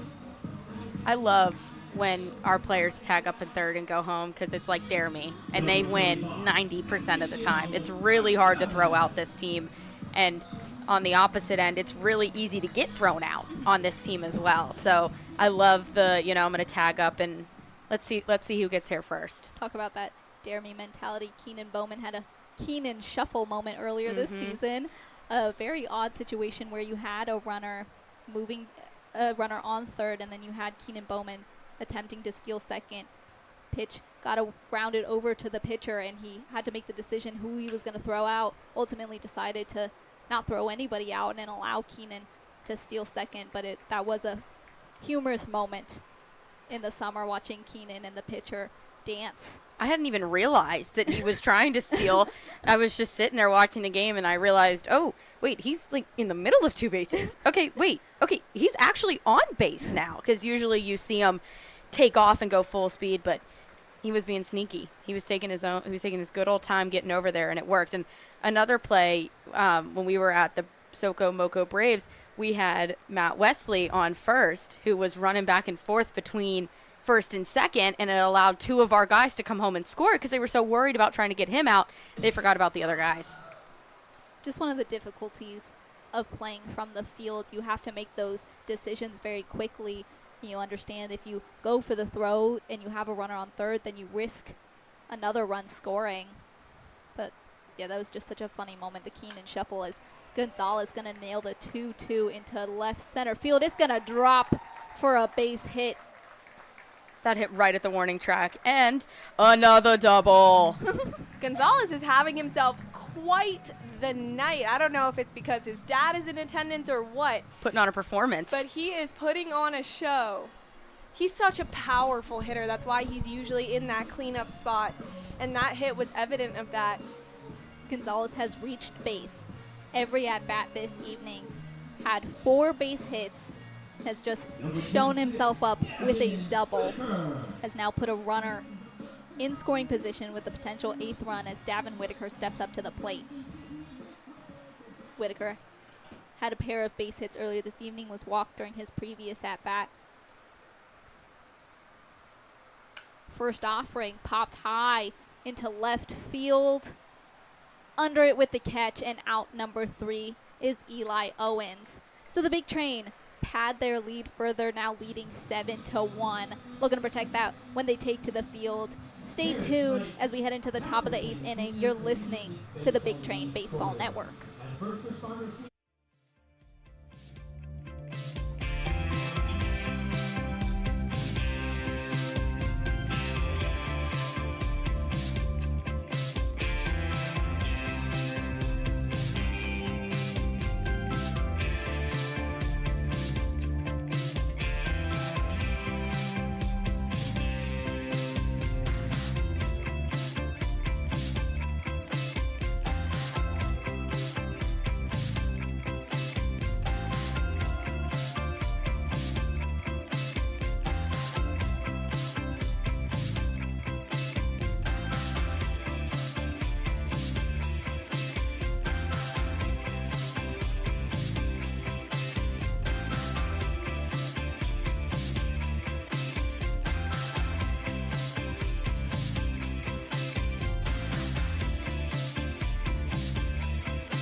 Keep watching you when you leave. Something new. Keep hoping you feel this too.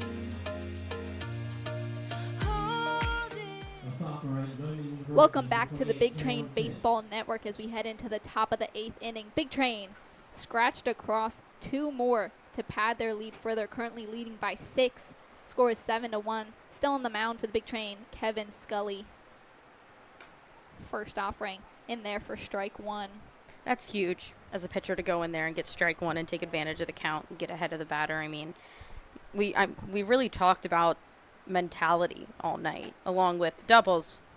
Mental health has come up a bunch with these pitchers, and being able to get up into a count ahead of the pitcher when, you know, it's the top of the inning or even late into the innings. It's a really big confidence boost. As the count moves 1-2 on pinch hitter for the DC Grays, number 28, Cameron Sims, a rising sophomore at Newman College, hails from Philadelphia, Pennsylvania. And you can see it on your screen when Scully goes to throw. We were talking about how Ariston Veazey has a very dramatic pitch to him. You see the same thing with Kevin, basically almost bending over fully when he finishes his pitch, really making sure that he's getting his whole body behind that pitch. As a 2-2 gonna be swung on and missed. So a quick appearance from pinch hitter Cameron Sims. 1 out on the board now for the DC Grays. As another pinch hitter gonna come in. This time it's number 31, Manoa Chapman, a rising sophomore at San Diego State University, hails from San Diego, California.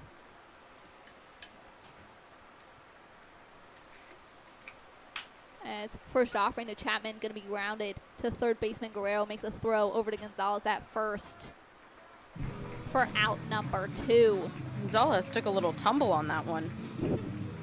But he kept his foot on the bag, and that's what matters. I wonder if he took like a gymnastics class or something, learning how to, you know, position and keep your foot on the bag. Because let me say, if I had to reach for a throw like that, I would totally forget that my foot had to be on the bag. I'd just go up for it and be like, oh, he's out. I caught the ball. And the ump would be like, sweetie, your foot was not on the bag. That is interesting because I think a couple of the players have mentioned sometimes they'll take Pilates Yes. classes. Andrew and Joey loved their Pilates class. I was talking to about it because I'm a huge Pilates girl myself. And they were like, man, it's hard. And I've always said that, you know, athletes should try it. And thankfully ESPN got a video of, I believe, I'm going to get this wrong. I wanted to say it was Odell, but I don't think it was. It was Stephon Diggs, excuse me. Stephon Diggs was doing Pilates, and he went to do a motion where you pull over your head, and he just absolutely ate it. And that's got to be one of the strongest, fittest guys in the NFL, and he couldn't even hold a Pilates stance. As a 2-0 going to be high for ball 3. Definitely one of the most difficult workouts you can do. It uses so much of your core strength and just your entire body.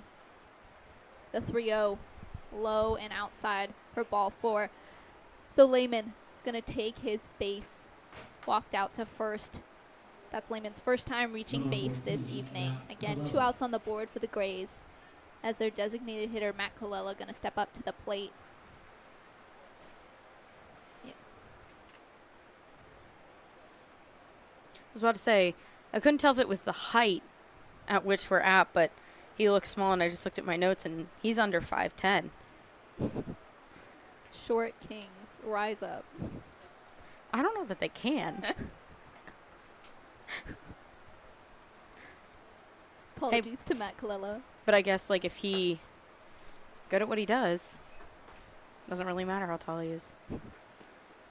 I mean, he is the designated hitter for the DC Grays tonight. Has gotten walked during his previous at-bat, recorded a base hit. Looks like he grounded that to Guerrero at third, who makes the throw to Crosland at second. That's going to wrap up the top of the first inning. Grays leave one stranded at first.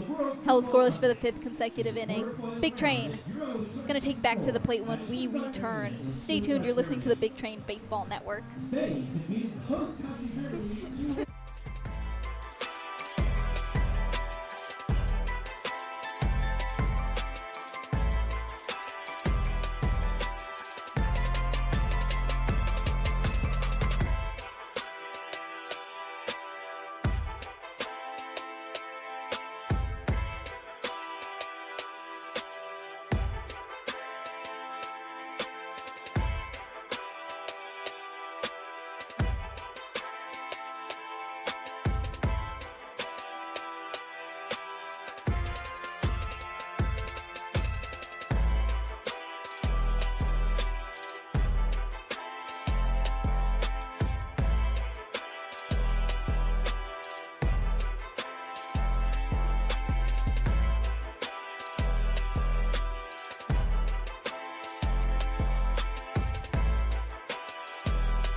Welcome back to the Big Train Baseball Network as we head into the bottom of the 8th inning. Leading things off for this inning going to be Christopher Diaz. He's going to ground that one over to second baseman. Steiner gets a good scoop on it, flips it over to Wilga at first for out number 1.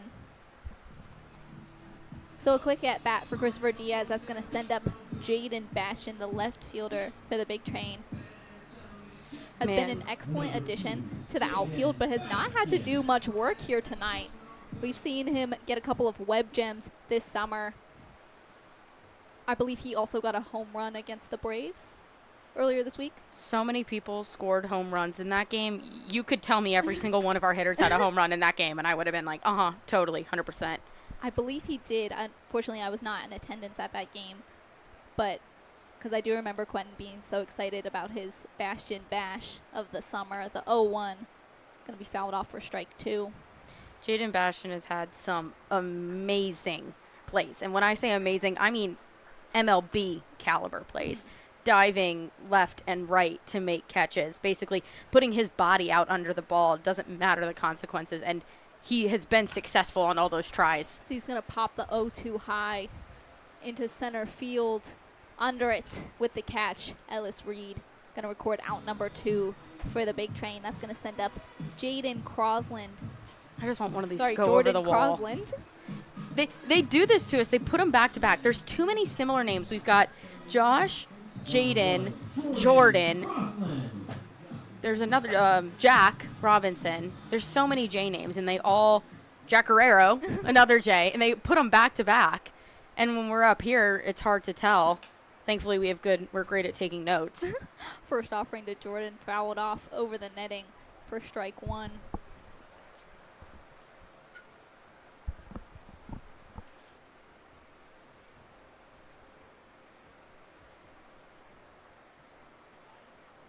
Looks like we have a new catcher behind the plate, as we mentioned, as Crosland. Gonna ground that one over to third base. Marmo makes the throw to Wilga at first for out number 3. But as we were saying, in the top of the 8th, we saw a pinch hitter in Cameron Sims. He stepped in as catcher behind the plate. But that's gonna wrap up the 8th inning. Big Train held scoreless, still leading 7-1. Gray's last chance when we head into the top of the 9th. Stay tuned. You're listening to the Big Train Baseball Network.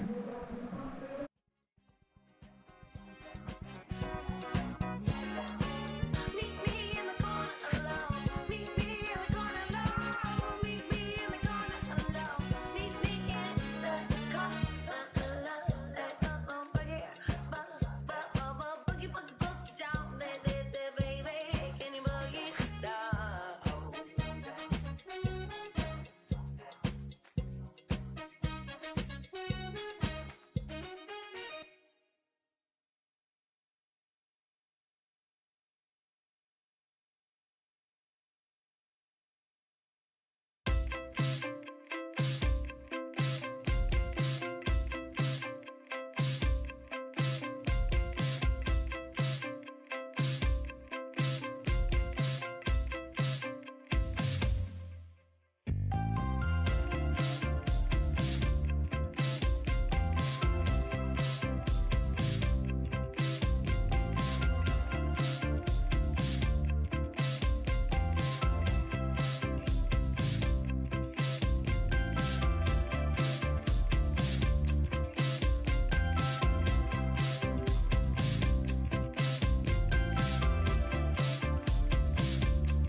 Welcome back to the Big Train Baseball Network. DC Gray's last-ditch effort as we're in the top of the 9th, currently trailing by 6 runs. Kevin Scully still on the bump for your Big Train. As we've seen tonight, there's a reason that Kevin Scully was invited to this all-star game. I mean, looking at the scoreboard out there, it's beautiful to see just a line of zeros. And more than beautiful, it's impressive. Because that's something that's really hard to do, especially in this league when all the teams are so good and right at each other's throats. Being able to come out and have your players trust in you that you can get up there and get out clean is really important. As the count moves 1 and 2 in Lavanya, as you mentioned, again, the All-Star game. Would you mind reading out the Big Train players as well as the DC Grays players that will be playing in the All-Star game on July 9th? Yeah, so for the Big Train, we're in the North Division as to where the Grays are in the South. So these teams will be facing each other once again. And for the Bethesda Big Train out of the North Division, we have Jonathan Stevens, a right-handed pitcher from Alabama, Max Martzoff, who is here in the top of the third, a left-handed pitcher from FAU. Number 44, Kevin Scully, who's on the mound right here out of James Madison. Then both our catchers got the invitation, Luke Vaughn, another kid out of the University of Alabama, and Cole Constable, who's coming out of Quinnipiac. Then our infielder, Keenan Bowman, who's our leadoff hitter tonight. He's out of East Carolina. Then we have our two outfielders, Chris Diaz from Tulane and Andrew Williamson from UCF, who have both had great nights. Everybody, actually, besides the pitchers, everybody that's played has had a really great night, and that performance shows just why they were able to get that start. From the Grays, they have Champ Davis, a right-handed pitcher from Wofford, who I believe he did not play today. Jake Roberti, right-handed pitcher from George Mason. Michael Sills, right-handed pitcher from Wofford. Matt Coella, an infielder from Lafayette.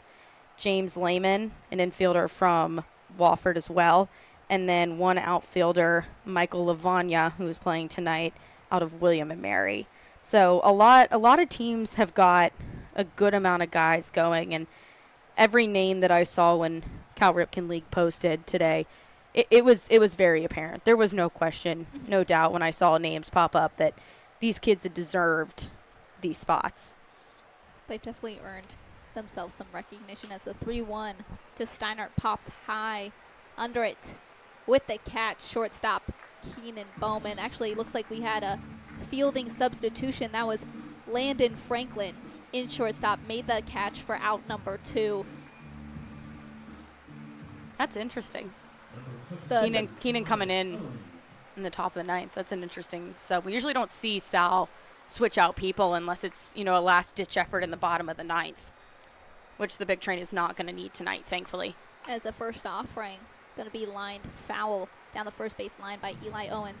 I will say he's probably trying to get Franklin a couple more reps out in shortstop. We've seen him bounce around between third base and shortstop as of late. Started off the summer always in that shortstop position. With the addition of Keenan Bowman, we haven't seen Franklin get a lot of playing time.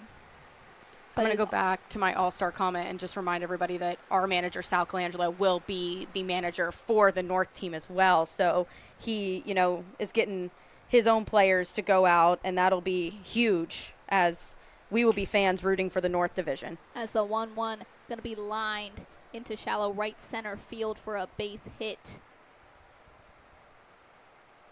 This game's going at a great pace. Number 12. Usually we're here, for another hour and a half sometimes, and we might actually get out of this booth by 9:45. That would be honestly quite crazy, but this game has been going very quickly, and part of that's due to the pitching we've seen from the Big Train. I've gotten a lot of very quick outs. 100%. As a writer, you have to go up and ask, what went wrong? The hard question no coach wants to hear, no player wants to hear, but it's vital to ask. And a lot of that at the beginning of the season was the pitching.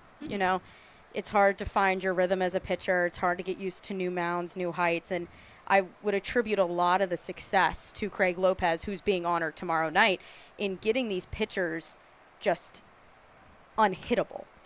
As Wilga going to pop the 1-0 high and foul. Looks like it landed in the batting cage there. Count moves to 1-1 on Wilga. Again, 2 outs on the board for the Grays, who have a runner at first. This is a big out. Last one of the night. Big weight lifting off Kevin Scully's shoulders here as he goes in and gets that strike. So the count moves 1-2 on Wilga. We'll see if the fans start clapping. One of my least favorite traditions in baseball, when you want the third out to win the game and fans start clapping. You almost never get it, but to each their own. Can hear some applause coming from the stands now.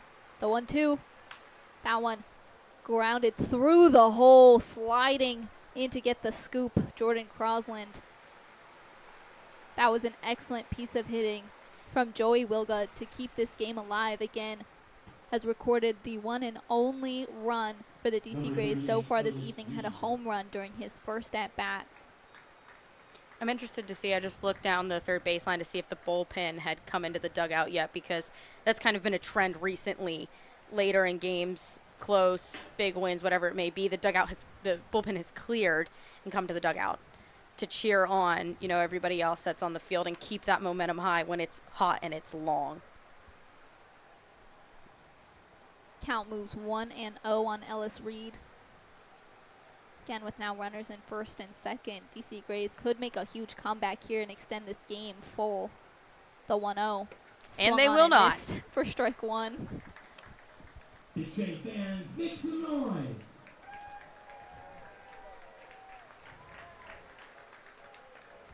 We hear our PA announcer, Rich, telling the fans to get hyped, but I don't blame them. I'm just as tired as they are in this heat. So the 1-1 is going to be popped high, and it's going to land out of play. You saw catcher Luke Vaughn charging over the wall, looking to make the game-ending catch. So the count 1-2 on Reed. And that's one of the things, too, in the beginning of the season that I give Kevin Scully props for now. Oh, what is that? The pitcher on deck, number 28. Often you see them have a weight on the bat when they're taking their practice swings. Went for the practice swing and knocked the weight clean off his bat. I am thankful that did not hit anyone. Man, that could have been so bad. An unfortunate little mishap there. Here come the claps. Let's see what happens. The 1-2 gonna be swung on and missed. That's strike three and out number 3. And that is gonna end the game, folks. Your Bethesda Big Train now leading 3-1 in their series with the DC Grays. Again, they're gonna get to see a couple of these players again on July 9th for the All-Star game. Big Train representing the north of the Cal Ripken League. DC Grays helping to represent the south of the Cal Ripken League. Lily, what a game. 7-1 win for the Bethesda Big Train. This is huge. I mean, we generally see when this team goes 500 that they, falter and they fall right below that mark. And then that mental challenge of trying to climb back up gets there. This win was huge, not only for that, showing that they can get to 500 and stay above 500, but this was also huge as they had no errors. That's something that we've seen in the past, little trips up here and there that end up hurting the team in the long run. They played a very clean game today, where the Braves had 5 errors, and this is something, this field has a lot of errors. It's not something that people can come in and easily do. So all the more props to the Big Train tonight for coming out, playing clean, and getting another win under their belt. And I gotta say, I really need to commend the pitching here tonight. We had a lot of very quick outs due to the pitching from the mound. That's why this game is wrapping up at, 9:30, 9:45. It was only 2 hours and 40 minutes. That's a very quick game, and that just commends the defense and the pitching as well. Excited to see closing pitcher Kevin Scully play in the All-Star game. Again, we're going to be attending. I'm so excited to head out to the Olney Boys and Girls Club for that. Before we go, I want to mention that we are at 975 subscribers. So close. To the Big Train Baseball Network, closing in on the 1,000 subscribers. Now, me, Quentin, Lindsay, Jordan, and Lily, you can be involved in this too. We're going to cook up an idea for a special giveaway for our 1,000 subscriber if we can reach that number by the end of the summer. Lily, thank you so much for coming in on the broadcast tonight. What a great way to just honor Eve Rosenbaum, who, again, highest ranked woman in the MLB, the assistant general manager for the Baltimore Orioles, and to just commend women in sports. We had a solo female producer here tonight in Lindsay Morin. Always does an amazing job, was running the switcher and the audio by herself tonight. We got to have our sideline reporter, Kaylee Tallman, join us in the booth. It's just been a great evening. And do you have any words you want to say about just being a woman in the sports industry? Yeah, I want to give a shout out to my parents or anybody that raises a woman. And it's hard in this day and age to be a girl in sports. You get told no a lot of times. And, if there's anybody out there that has kids that want to grow up in sports, don't let no knock you down. It's just a speed bump. Speed bumps never stop anybody. And getting up and getting back on your feet is really important. And we're in a day and age where women in sports is taking over. And if you're not on the train now, you're going to be too late, because we love everybody, and everyone watches women's sports. So just thank you to everyone out there tonight that tuned in to support us, to support Lindsay, Kaylee, all the women that work here at Big Train. We want to say a big thank you. And just a reminder to, follow us, leave us a comment, and maybe you'll see me back sometime later this season. Hopefully, as we come into the closing stretch of the summer. But again, for my partner today, Lily Stewart, stepping in for Quentin Corpiel, for our producers, Lindsay Morin, for Jordan Parham, who stepped away for the night to allow Lindsay to shine, for our executive producer, Harrison Myers. My name is Phoebe Winters, and you have been listening to the Big Train Baseball Network.